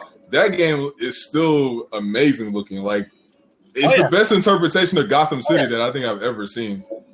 Oh yeah, don't get me wrong. It's a great game in terms of scale, scope, the size, the design. All of that is good, but in terms of delivering to the hype that it created, it didn't. I think too because it became like Asylum and City. They made, even with City, it was a portion of the city, but it made you feel cramped still. Like in Asylum, you just felt like this the whole game. Everything was, you know what I'm saying? Right. Everything was tight and everything. It was the most Metroidvania of any of them. It was Asylum felt like Metroid. And City tried to give you the open world, which was fun. I'm not even knocking it. I loved it. It was cool, but I agree with the points you made. Yeah, the tank stuff was kind of OP. I loved it, bro. I remember the first time you get into that one sector of Gotham, and then like Man Bat just like shows up out of nowhere. I was like, yo, that's dope. That was dope. I thought the presentation of a lot of the villains were really good. Really good. Yeah. But I can't think of any other major disappointments for this year that I can. I only buy games that I think I'll enjoy, so it's hard for me to really be disappointed by anything that I get. That's what's tough for me. Like I try and buy the games that I really want to enjoy. I guess for me, I'd have really it's only one new one, but I do agree with a lot of y'all. Kingdom Hearts 3. Me and Japan, man, we talked about this before. We just talked about this last weekend, 2 weekends ago. I feel like I hated the big Disney stuff. Frozen World will forever be on my hate list. I never want to play that ever again. That level sucked. Yeah. I gotta be real. That level sucked. The Frozen World made me stop playing Kingdom Hearts for at least a month or two. I hated it so much. But I hate how big of I hate how the worlds didn't influence the story as much as they did in the previous ones. Mm-hmm. Like in 2 and 1, even though you were still doing these Disney stories, you were still going through the movies. Yeah. Like they still had some major story implications in there. Yeah. Like when you were going through Beast Castle, when like what was it, Xemnas that showed? No, Zaldin. I'm sorry, Zaldin showed up, and he would just randomly throw some extra foolishness in there. You were like, yeah, these organization dudes, they ain't no joke. So it was like it felt like for me in 3, a lot of that was lost. Were the worlds nice? Most of them, yes. Was it cool to traverse some of them? Yeah. But it didn't really have any impact. Now that final half of the game for me is amazing. Like seeing Shion, Roxas and Axel back together was like dope for me because I love 365 and that was great. And seeing them back together was dope. So seeing that whole ending was great. So Kingdom Hearts 3 for me was a disappointment. And then I guess a personal choice, 2, was also coming off of, it was a sequel, and I was expecting it to be way better than it actually was. But Outlast 2 it didn't hit me like the first one did, man.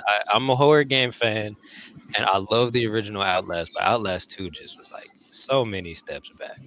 I didn't care about that story. I didn't feel like it was all that scary. Like it was just chase sequences. You didn't give me no scares. I'm running from stuff. Of course, I'm gonna be on edge, running from stuff. Like give me tension. Oh man! I feel like my only other disappointment, just in general, with the generation itself, I don't think we got a lot of good racing games. I like Drive Club. Drive Club when it first came out was cool, and of course Mario Kart. I think Mario Kart was always like, we already know that's the GOAT, but there was no other real. I mean, like Gran Turismo Sport when it first came out, it was pretty lackluster. I think it got better, but I'm not really into sim racers. I like arcade racers, and I just can't think of any good arcade racers that really came out. Yeah. I come from an era where Burnout 3 Takedown will forever be the best racing game ever. But like I just don't remember anything really memorable that came out this generation of racing wise. Now people will say probably Forza Horizon on Xbox, but I just never touched it. But I heard those are really good. it's definitely been the death of the arcade racer. Like, man, Burnout Paradise was my game. Boy, I love Burnout Paradise. Or even Midnight Club. There's been no more Midnight Clubs. Yeah. Well, yeah, you played a lot of the Need for Speeds though. Like you played the more recent Need for Speeds, right? Yes, I have. It's good. It's really good. But and you think I'm nitpicking, but it really matters. I think there's like no Toyota in the game. I don't think there's and that's you're missing a lot of cars. At least little for stuff me, like that. Yeah, you're missing a lot. But it's really cool, man. It's the gameplay is great. It's a great game. I'm just sad it's not being supported because unlike a lot of EA games, this game was a complete package when they shipped it out. So and the story is okay, but it's a complete game. It's really good. Y'all need to buy that junk so y'all can catch this smoke. But no arcade games this gen. No arcade racers rather. Yeah. I do have some racers though. All right, I'm depressed. Y'all done talked about all the games I like. So now we got to talk about good stuff. Give me the good stuff. Let's get positive. This is a generation of so many good, fun party games. You already know what my game of the generation is. You already know what my game of the generation is. Remake. No.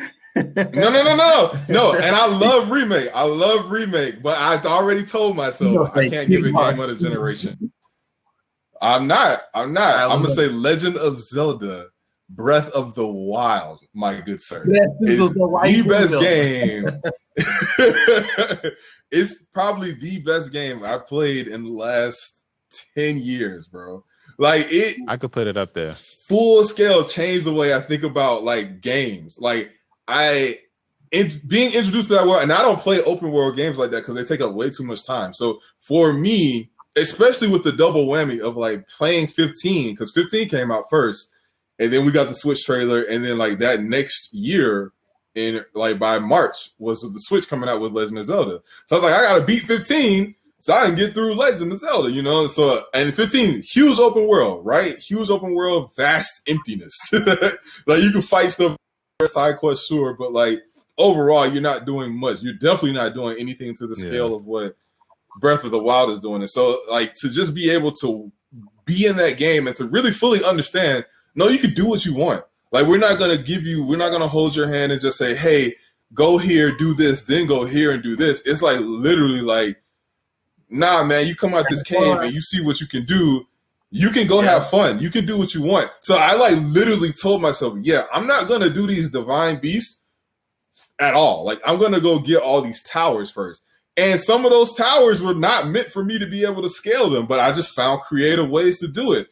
And it worked, you know what I'm saying? And that just was such a good payoff to be able to be like, I'm smart. I'm going to figure out this way to do this. And it works. Like, you get in some of those shrines and just their design was so cool because it's like, nah, like, you can fight one of these Omega level guardians and think you're going to lose. But if you really can chip them out, you can chip them out. And you're going to have an extra strong weapon for a while.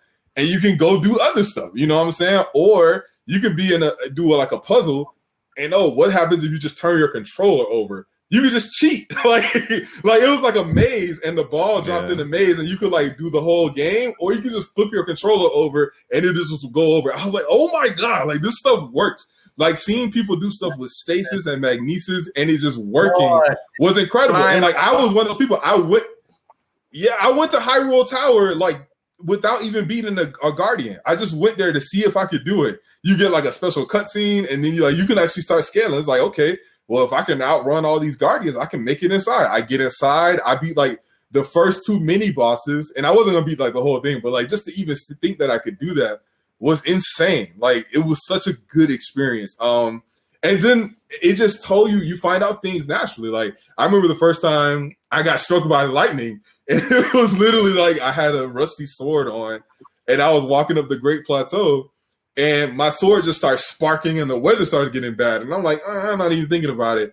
And I'm walking around. Sword keeps like flashing. I'm like, this is a weird mechanic. What is happening? Next thing you know, I was like, oh, I'm about to get struck by light. Boom. Like I just die. I was like, oh my God. I had to laugh at it because it was so crazy.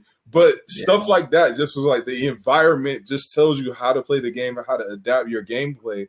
All of that was just amazing. And I don't think any game has really replicated that amount of openness for an open world game. Like you can climb here, you can do all 120 shines before you get before you get to like the Master Sword, before you get to the Divine Beast. You really can play it however you want to play it. And that to me just it changed my whole scope of like games. So I really think that's the game of the generation for sure.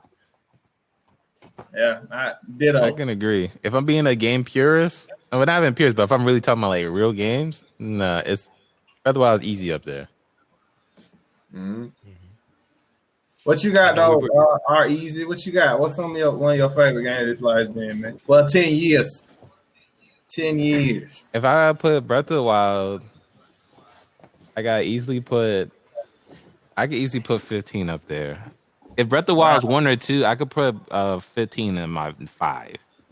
Wow, man. Okay. I agree. I got other games though I have to consider because like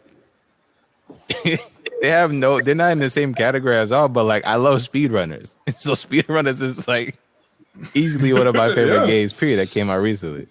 I mean Smash is still always theirs, and Smash is still Ultimate is the best fighting game that's ever been made. Ultimate is the best fighting game that's ever been made. It's definitely the best roster. It's period. Like there's no fighting game with a better roster. Like that's not a debate. I mean, it just is what it is. I say fighting wise too. Like I still easily put it up there. The adventure mode, even the adventure mode, just the appreciation of gaming in and of itself is crazy. Like, no, it doesn't have trophies like Melee did. No, it's not like Subspace Emissary like Brawl. At least it has something in comparison to like Smash 4. But like really when you get down to it, like it really shows so much of that. From the music to how they, even do different fights and everything as characteristics of other people. Like when you find the Street Fighter 2 level, like it's crazy. Like you just it made you smile the whole way through. Like just so much dedication to like gaming in general. So Smash Ultimate like is kind of like on its own pedestal to me. What you got, Blue? Man, I got a few. If we're going indie for sure, I'm gonna definitely give one of the awards to Cuphead. Cuphead is great.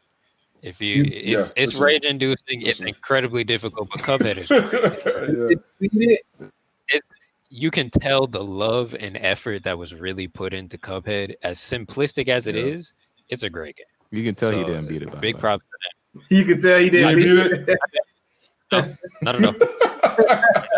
I have to pace myself because I'll get really mad and just not come back to the game. You really gonna be mad? You really gonna be mad?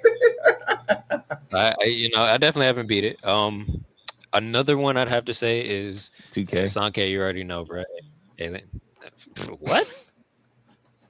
I should have put that in the worst column. My bad.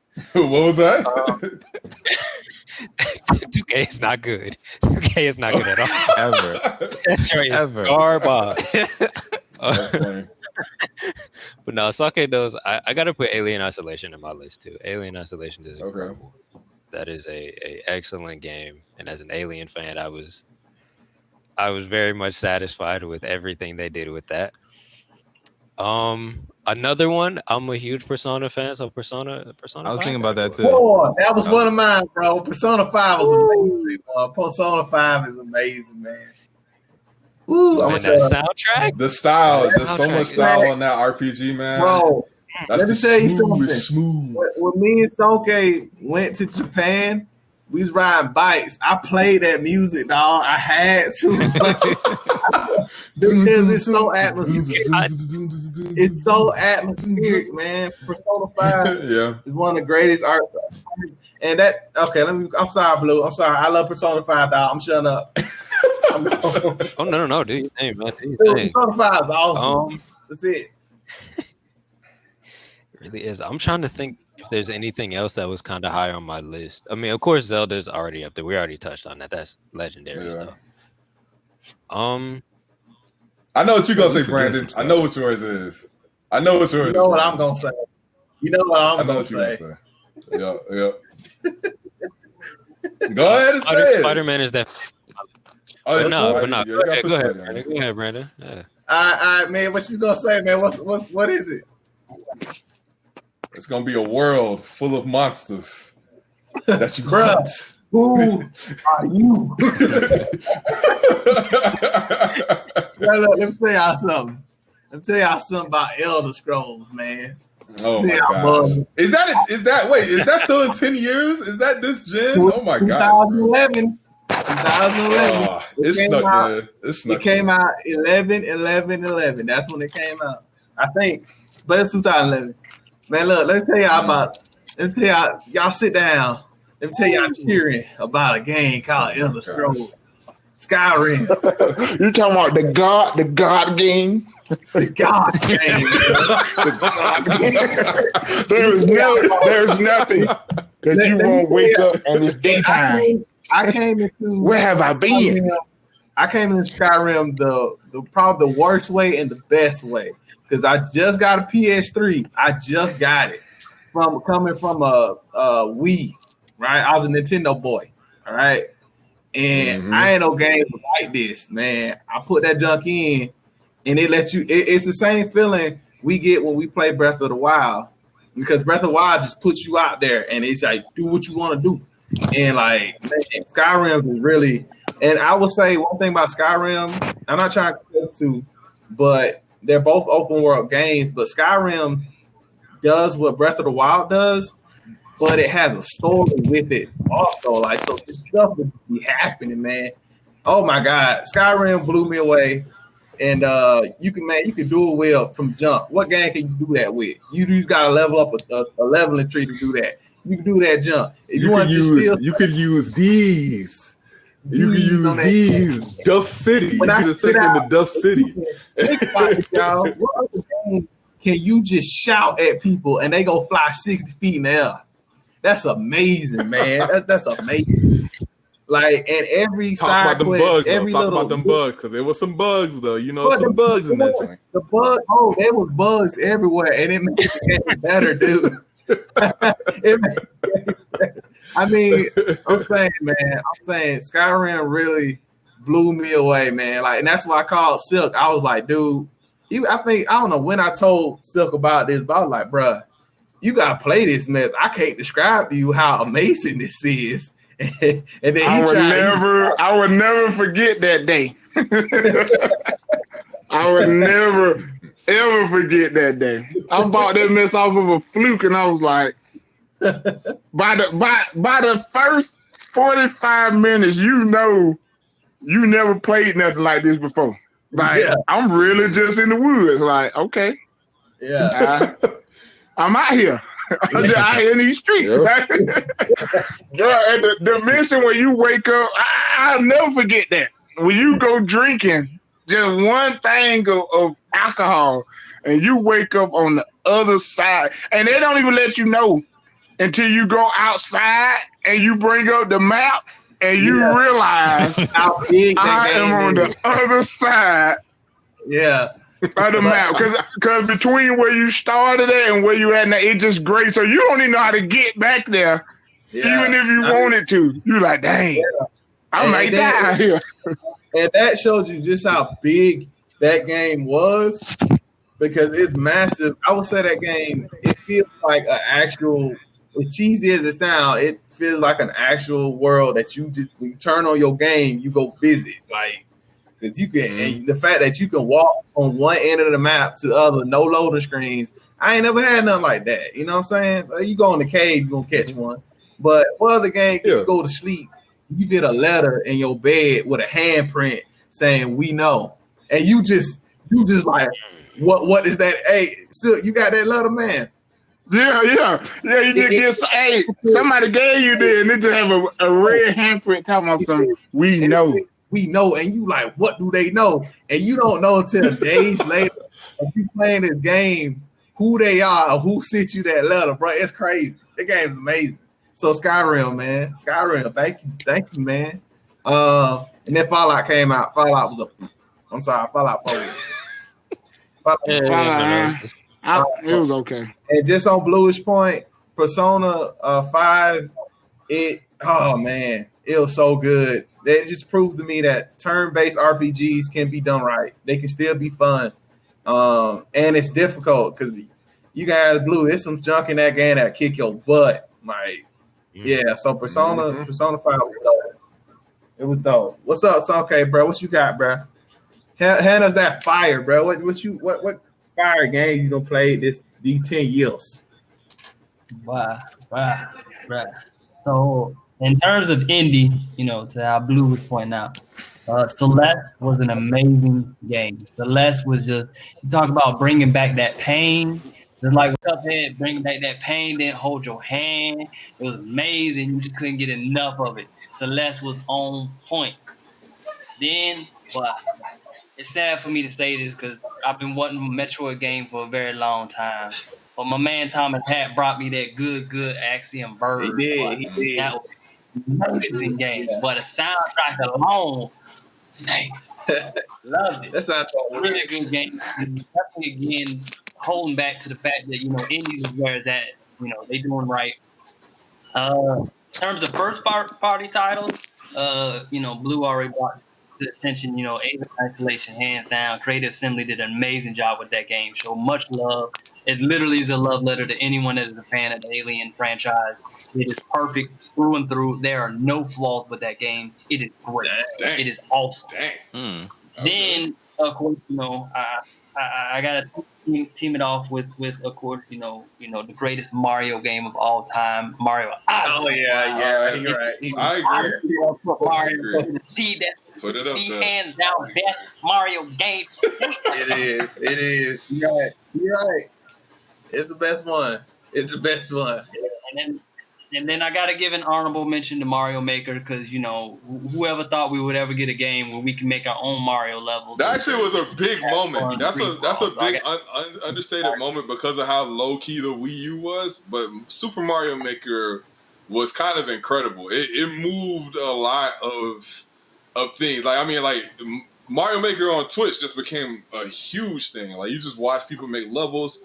And you just see speedrunners just like destroy them. Like, it's still a meme to this day. Like, you can go on Twitch and find like these extra hard Kaizo levels that like are just not supposed to be played, but like they have a following. So yeah, and yeah, like you say, like Nintendo, the company that's like most restrictive over everything regarding its IP, just allowing you to say, oh no, hey, make a Mario game. Like, you can do it, and like especially with Mario Maker 2, it gives you even more tools to do that.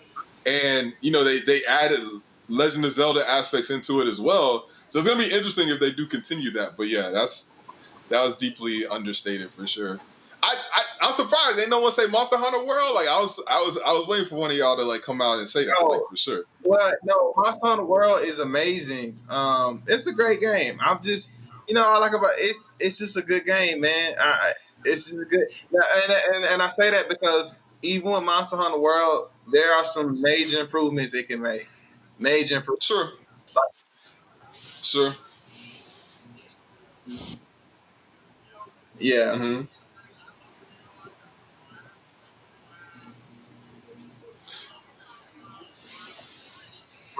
Yeah.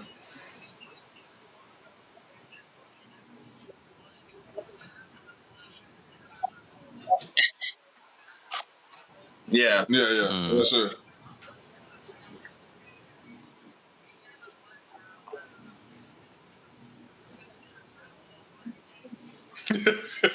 When you find that loot.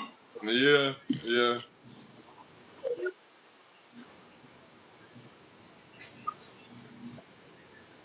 He right. Mm-hmm. Yep. Oh, you can't. Yeah. So He right. So I gotta ask though. He right. Yeah. In that sense, Monster Hunter World is an old school game. Like, it's like, you own it, you gonna get this. You gonna have to work for that mess. So no mention of Ghost of Tsushima. Tsushima ain't up there. Bro, it didn't pull the track. It's too new, bro. It's good. It's too new. It's too new. We talking about 10 years. Like, I love Tsushima, but yeah, I can't tell you it's like blew me away. But to your point, it's okay. As far as indies, y'all already know I gotta rep my boy Hollow Knight. Oh my gosh, why haven't y'all played this game yet? I don't know. Hollow Knight is one of the best indie games. No, forget indie. It's one of the best games I played. It was on PlayStation Plus last. It was PlayStation Plus last month, right? I got it on PS5. Bruh, you got it on PS5? Play it. I will say, should play it on your Switch. It's one of those games you can play, you can take and play. You know what I'm saying?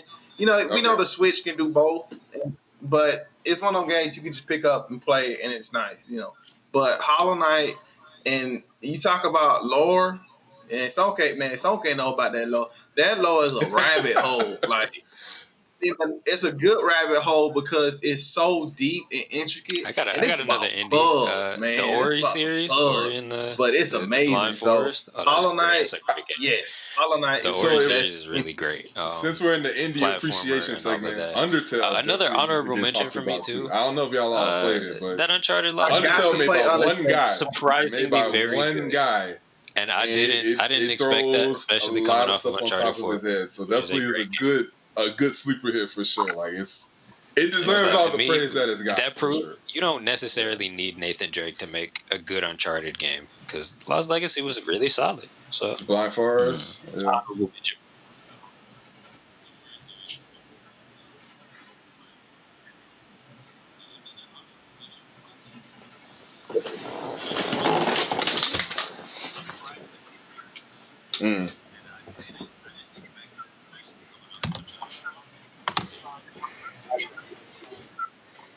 Yeah.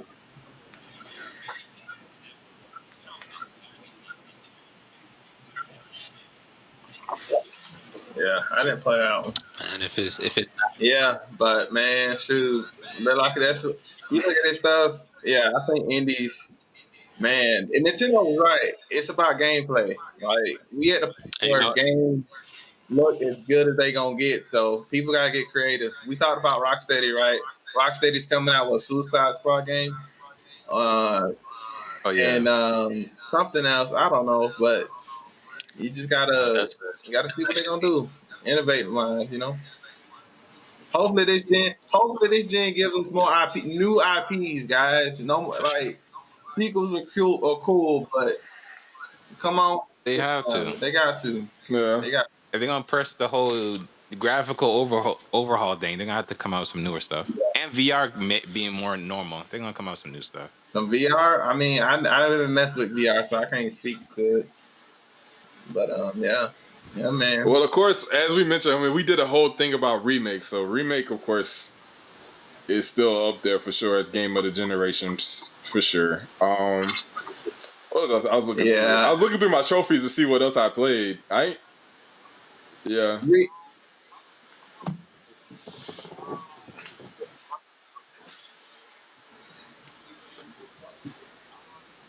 Yeah.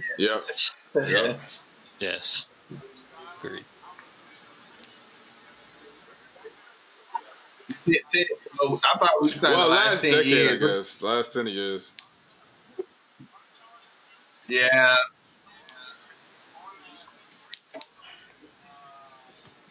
And best multiplayer for sure.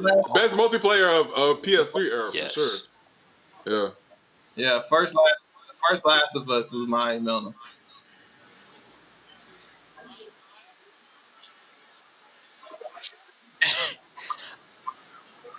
Mm-hmm. You know, if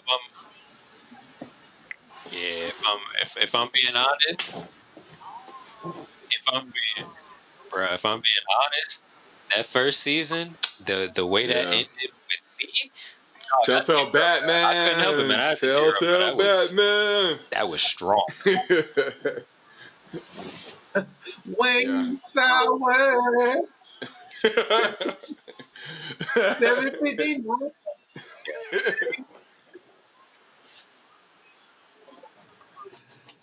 I would say the first three, at least the first 3 or 4. I don't know, man. Walking Dead was pretty good. It's crazy. Yeah. Oh yeah, that hurt. It hurt. It hurt. Well, they technically are kind of back, but they're just not the same company no more. So who knows? Maybe. Maybe.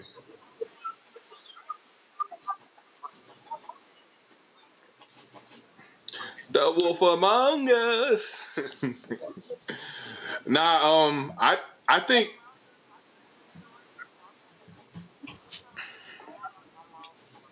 yeah.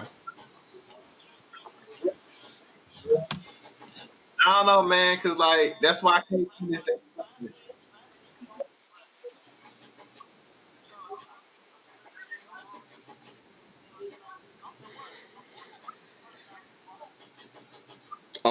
Surprise. Among Us and Fall Guys. Fall Guys for me more recently, and Among Us both back to back this year.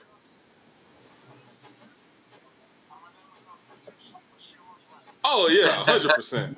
100%. Oh, That's my I got sleeper one. of everything. I got one. That and Vanquish. I got That and Vanquish are some of my hypest PlayStation 3 games ever, Vanquish. bro. I was about to say, Vanquish is one of the greatest games. This game. One of the best Vanquish action games of all time. Yes. of all time. That Yeah. demo, I remember playing the Vanquish demo just like, what am I playing right now? This is anime in the controller right now. And that was like before Swords Wrath, I think. I can't remember which came first. But like Vanquish, oh my goodness. Yeah. But Vanquish was so. That's the platinum trophy that got away from me, man. Just. Oh yeah. I got the 91%. 91%. Okay. And I have it on PS4. I want to play it again. Look, I got one complaint about the PS4, and it's minor. But when you pull up the trophy list, it takes a decade to load when you do it. Secondly, they changed the trophy noise. It's not as satisfying no more. Like on PS3, it was crazy. It said it's worse. Whoa. It's worse on PlayStation 5. Whoa. I'm gonna go ahead and let you know. It's a lot more subtle on PlayStation 5. So nah, man, nah. What I've heard about PlayStation 5 is when you get a trophy, it records you a little bit. So if you get a trophy, you're like, oh, nice. But when you check it out, it's gonna say, "Oh, nice." When you it records your audio and the video too. But I mute my controller though, so. But yeah, it does automatically do that. Yeah, I mean, because I remember those days in PS3, we used to always, well, at least me and Sonke tried the trophy race with this monster Silk 04 down there in the corner. We tried to level up the characters, man. We couldn't do it. But, yeah, man. That Arkham City came out, boy. It was a race to the platinum, boy. Yeah. I played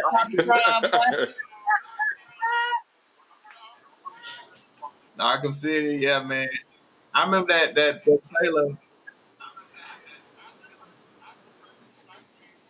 It was good. Yeah. Yeah. It was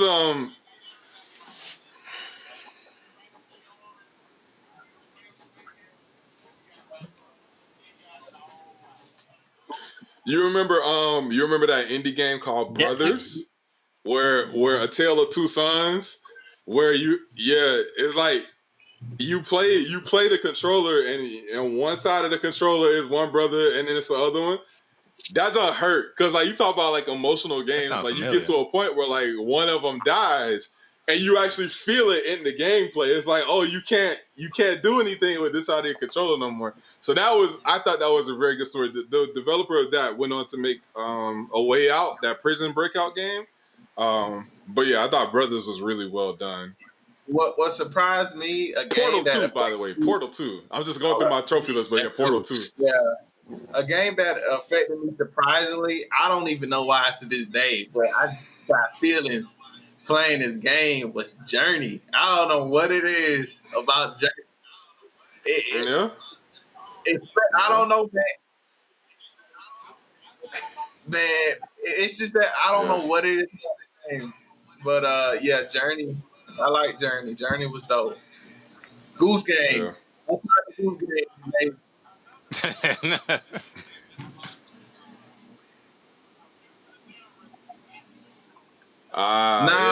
Bastion. That's Super Giant, yeah. Yeah. Shout outs to I got shout outs to Fall and War for Cybertron, one of the best Transformer games. Yeah. The You know who only you good are. Transformers game, bro.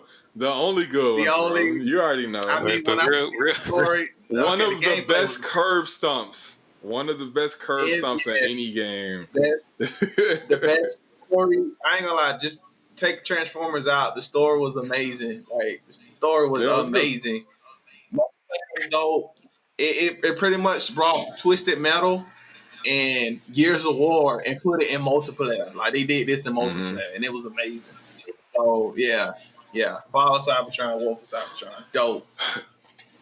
I gotta shout out Ninja Theory, because Ninja Theory, you know, they got bought by Microsoft, so I don't think they'll ever touch this franchise again, unfortunately. But Enslaved, Journey to the West, I thought was a very underrated game. Yeah, real quick. they'll I never heard finish Before this it. They'll podcast never ends up being finish like it. 5 I heard hours. it ended. Real quick. Exactly. Let's we can try to It's wrap very, it up because we can definitely yeah, continue this yeah, conversation like for a long time. This is a great one. But there have been a lot of great games yeah, that came out in the 10 years. So for this final yeah. final topic, Enslaved was good. I just want to hear from everybody. Just this Yeah. last console generation, PS4, Switch, all of that. How would y'all rate that? What are your overall feelings? Yeah, Personally, so how do you feel? hopefully, Just take it. Yeah, go ahead. 30 yeah. seconds or Like the less. last How one. do y'all feel?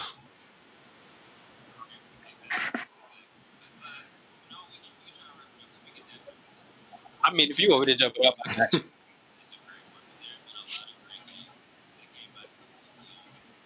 So, like, as a whole, how do you feel like this generation has changed gaming?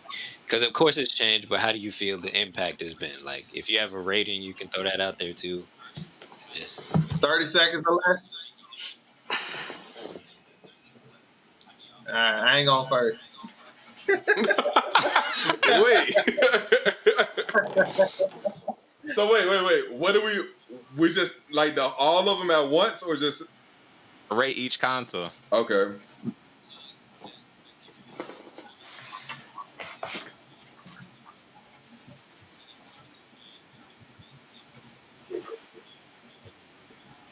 I can go first.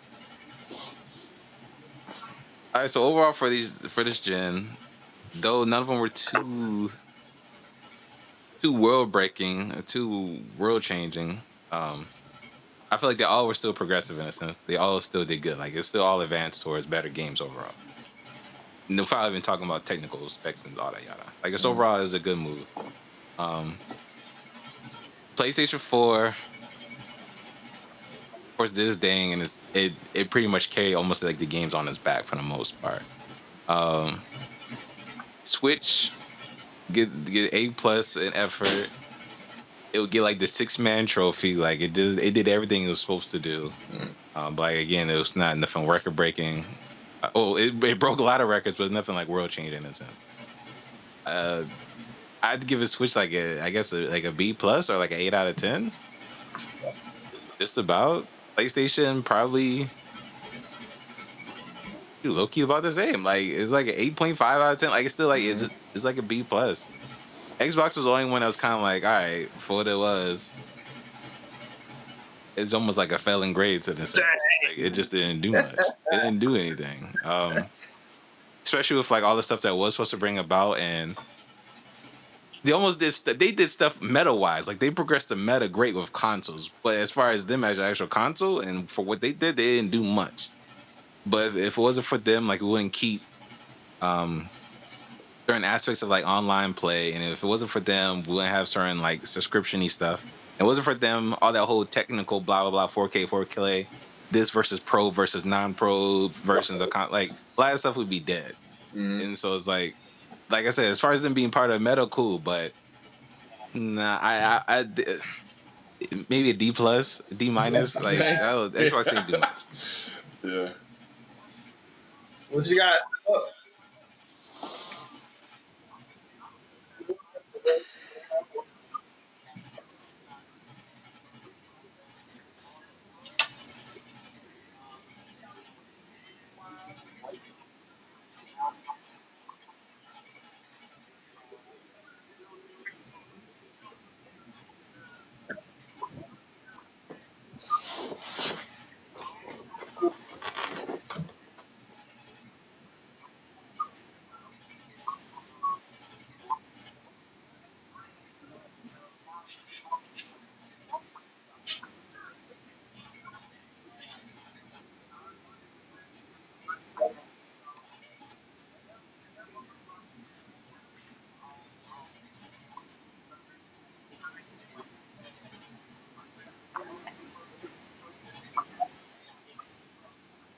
Mm-hmm. Yeah.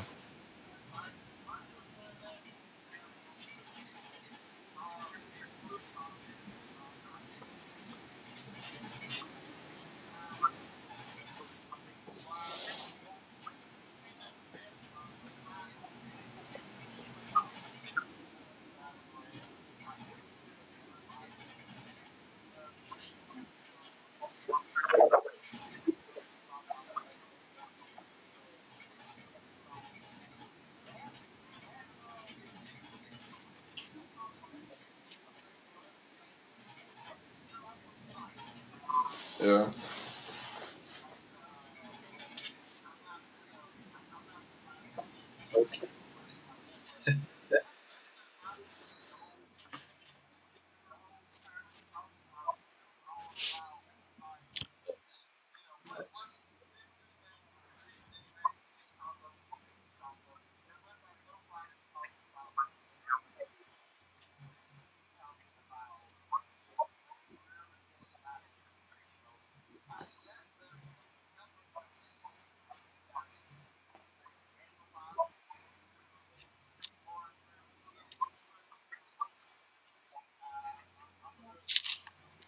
We need a soul back. But that's hard to follow, man. Because I agree with all that.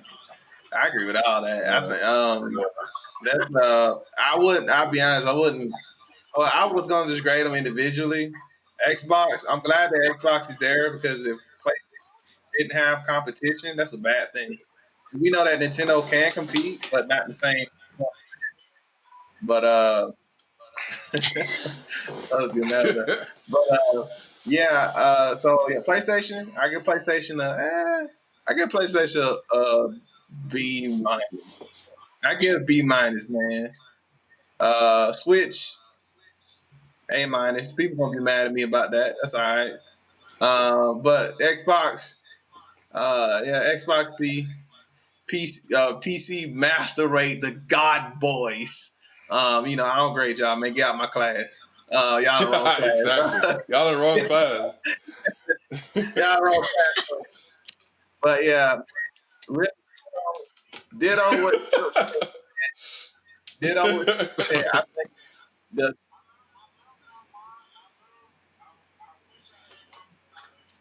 yeah, Yeah. bro. I'm just yeah, I'm Only just 300. Only 300. Shoot, you know them things yeah, expensive. yeah. We ain't doing that. But yeah, man, I agree with soul of the game, man. That's what's gonna come down to. Ain't no more. My stuff can look better than yours. There's not an argument no more. It's the games. It's the product itself. So that's what we gotta look forward to. If they don't have that, then that's the problem. And yeah, hopefully it looks like, which I don't want it to happen. It looks like with cross-platform play and stuff, we're gonna get to a point where consoles are gonna just pretty much fade out. I feel like honestly. Um, we see it with other media. There's no CDs no more. There's all right here, MP3, all that stuff. People don't even buy DVDs no more. It's all on one place. You remember we used to fight? They used to fight over what was it? Uh, Blu-ray and HD DVD. Them kind of thing. Yeah. Nah, man. All the physical stuff, I feel like is gonna eventually fade away. I don't want it to happen, but yeah, games gotta come first. That's my take on it. So I guess I'll go. Yeah, it's bittersweet. Just when I look back on the generation and think about where we are right now. I turn 29 tomorrow, strangely enough. So Ooh. lots of years gaming, and it's interesting because at the end of the day, I kind of still feel like how I did when I was a kid. I've been a Nintendo person since birth, for the most part. I grew up on Super Nintendo, and it was always the first console that I wanted to get. When I never had a 64, so I can't. I have to omit that. I did have a PlayStation instead of a 64, but GameCube, Wii U, Switch, DS, 3DS, like all those. Like I'm a Nintendo guy, and I still think to this day Nintendo puts their best foot forward making fun video games. But many people of all types can enjoy. and rarely do they slip up on so many things that is just overall bad, right? Most times they have a few things that are really consistent, and with the Switch, they have a lot of things that have been really, really good, and I feel like they have infinite potential to continue to make greatness. We still have some major headline titles, Metroid 4, that have not happened yet, and so once those do start happening, I still think they can still capitalize on those games, and they have such a legacy to continue to pull from. Even this speculating about like Breath of the Wild 2, like it's the follow up to what I would say again, my game of the generation would be. So obviously I have high expectations, and I actually think they could pull it off, right? Like I'm excited to see where they go with it. So I give them all of the tens, right? Because yeah, though they may not have all the best games of every single genre or whatever, the ones that they do have, they have done so well that it makes it, incredible for me to like bypass it. But when it comes to PlayStation, it's kind of the same thing. A lot of PlayStation games, though they don't have to me the storied franchise of a lot of other systems, at least in Nintendo's regard, they still have some good quality things, and beautiful things have happened on this PlayStation 4 console. Us getting Final Fantasy VII Remake is something that I can't ever like discredit. Like it wasn't supposed to happen. And so the fact that it did happen and it happened so well, it's like, all right, this is amazing. I'm so happy that this has happened, and it happened during this lifetime of this console in particular. But at the same time, there is just a momentum swing in this industry, and it's been happening, like I said earlier, since like the PlayStation 3, where we've been pushing towards more DLC, more microtransactions, more money, more money, more money, and I don't see that changing. As Brandon kind of really mentioned, the push for consoles to become these money making machines through just multiplayer games is kind of a thing. The single player experience has been something that was really pushed down and out the way, but it does seem that Sony is understanding that, you can have some good single player games, a la Final Fantasy, a la Spider-Man, Last of Us, God of War. You can have these tight story driven focused experiences and they can be successful. So I do hope they continue in that regard, but I have to wait and see, and it's been the first time after a while where like this gen, I'm happy that I got a PS5. I wasn't something that I was like wishing or wanting to do. It just was like the opportunity presented itself so I could get it, but I wasn't gonna chase for one. And so I understand all of y'all who don't have a PS5 right now. There's really no reason to get one unless you really wanted to play Miles Morales. And guess what? You can play it on PS4. So it's like it's one of those things where like, the excitement level, the hype level isn't there like how I used to have as a kid. Same thing with Microsoft. I think they're pushing very hard to do two different things in a very backwards way. They want you to buy their console kind of sort of, but they really want you to play on their computers. They want you to stream their games instead of buying them physically. And it's just a weird thing to see happen. It may be the future. I just don't think it's ready for it right now. I don't think our internet infrastructure in this country is able to handle all that streaming and stuff. So I can't even enjoy it, but I do see the benefits of it. I especially appreciate their efforts with backwards compatibility and trying to preserve it to an extent, but it's not still the best. So yeah, overall, it's a bittersweet transition. I think I would give it maybe like a 7 or an 8 over in total if I think about everything in and of itself. I still think Nintendo comes first, then it's PlayStation, then it's Xbox. As far as like how I rank the systems and what they're all trying to do. I guess for me, but yeah, it doesn't mean it's the end of the world. Gaming in and of itself will always be a good way. pastime. I'm always enjoy it.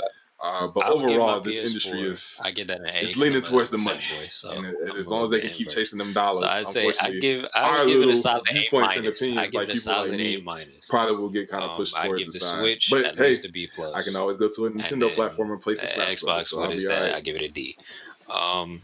Dollar bill, y'all. From there, though, I guess if I was to rate everything as a whole throughout this past generation, I'd give it personally like about a 7. If I'm not feeling too happy certain times, a 6 out of 10. 7 to 6 out of 10. Partly because of everything that was mentioned, like the soul of gaming to me has just like changed so much.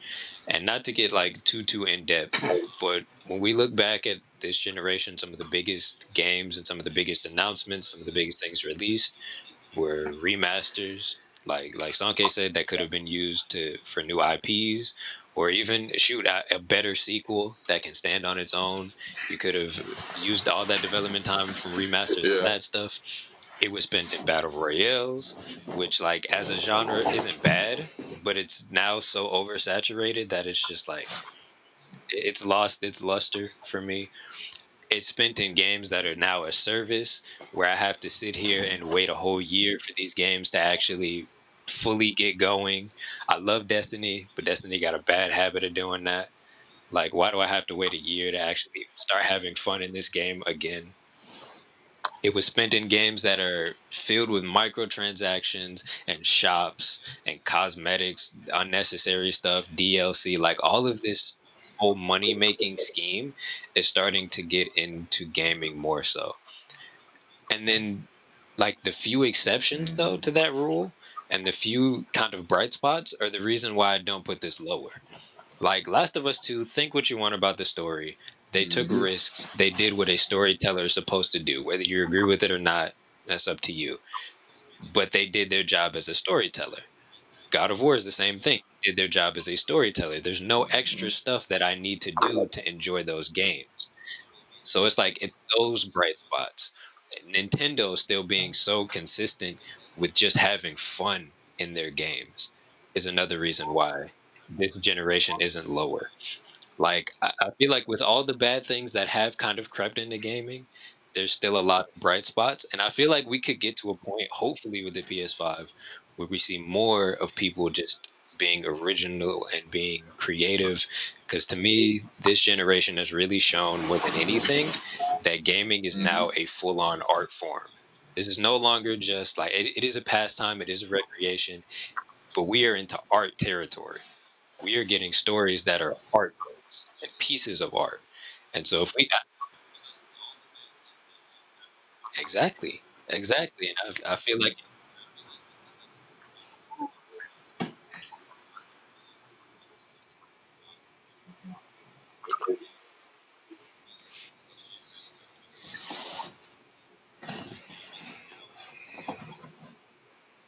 Mhm.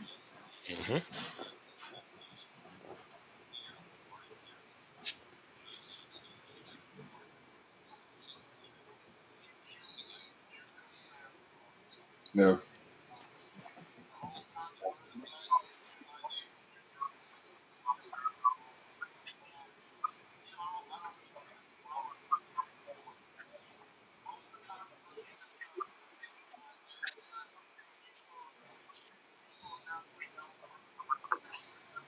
Mhm.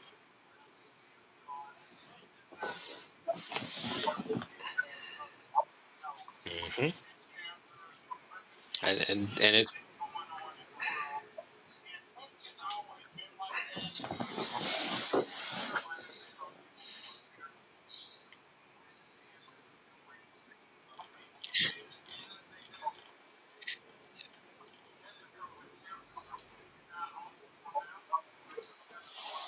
that's agreed, and it's for that reason that I feel like those are my bright spots in gaming, and that is kind of becoming an art form. We're getting deeper stories, deeper Yeah. storytelling, all of that stuff. So yeah, I'd give all of this as a whole a 7 out of 10 for this past gen.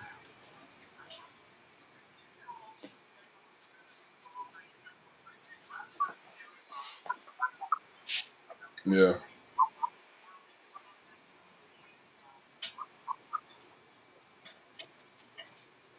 Very.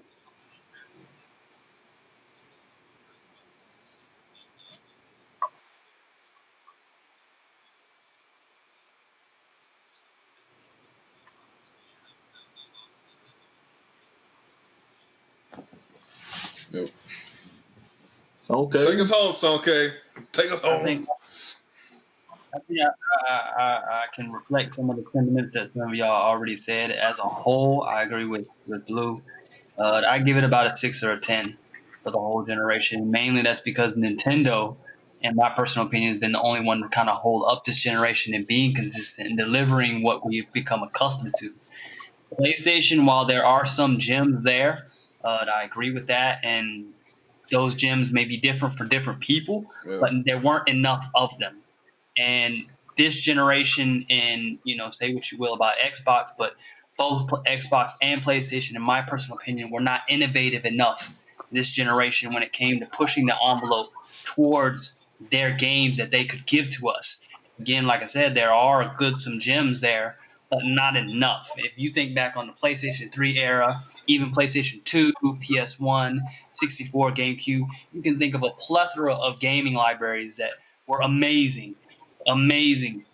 And this generation just didn't do that. It pushed the technical envelope. Don't get me wrong. From a technical aspect, yes, they tried to push the envelope to a relative degree. But in terms of, we come to this thing to play games. Your graphics can look great, but if you're not giving me a good game, then you failed as to give me what I come to you for, And so overall, this generation failed in that regard. Nintendo, in my personal opinion, were the ones that kind of continued to really hold up this generation. Who knows where it's going to go, but again, like y'all already reverberated, the almighty dollar is really just coming back to bite. That's what everyone's going for. Unfortunately, while though it is entertaining, YouTube and Twitch has kind of changed the landscape forever, because now people want to spend money to watch people play games. So, a lot of these developers and such forth and publishers, they're catching on to that, and they want to get $1 out of that as well. So those are the type of games they're gonna make games in mind for, okay, people are gonna watch other players play this game. I want to make it good for that instead of making just a good game. And so just overall, that's where it stands for me, as being at a 6 out of 7. I hope that they will try to continue to push the envelope moving forward with this next generation, but I'm not going to hold my breath either. Hey man, look, BJ, all they gotta do, man, so just take it to the fridge, man. Can't forget about the tradition. It's last word time. You can say whatever you want about anything. What's your last words, man? What? He can't rap his song ever. You know about that, Japan, man. Don't front. I know. I know about them jungle bars. I'm gonna go ahead and say, once again, bump that dang Frozen level. I'm trash. And I'm gonna also say Bugsnax Game of the Year. It's a shame that that's not on the Game of the Year awards. Good game, guys. I'm sorry about it so much. I got you on the next round. Why is that not in the list? That's my closing statement. Jeff Keighley, we need to have a discussion, dog. We need to have a discussion.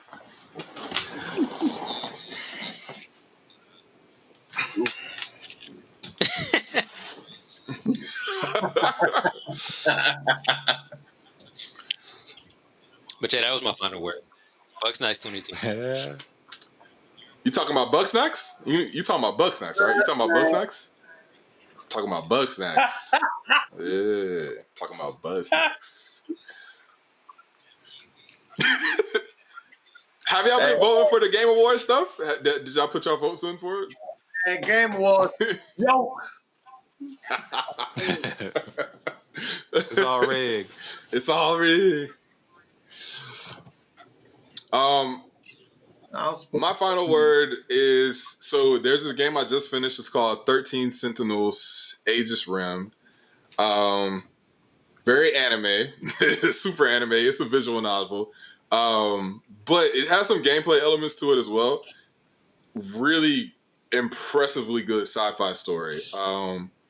It's the way it's told, it can't be told any type of other way.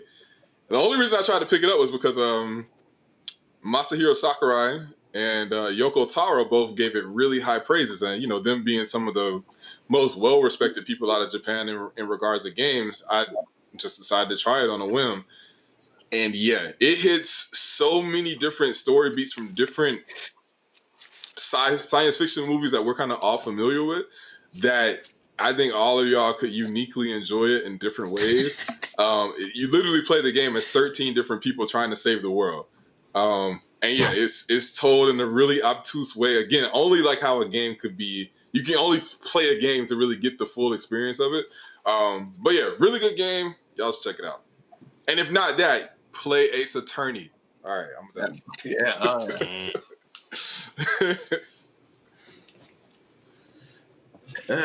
I got my 2 things. Well, 3. Genshin Impact is weird. Byleth deserved to be in Smash. And the third one is Among Us 2021. Mate. Gonna come back. Among Us 2021, yes. I'll make another surge. A lot of y'all some more. Yeah, that's kind of sus that you think you already know about Among Us 2021. We ain't even finished 2020 yet. Play that game. So what you got, man? Platinum trophies. Oh, I mean, you see it. You see it, you know what I'm saying?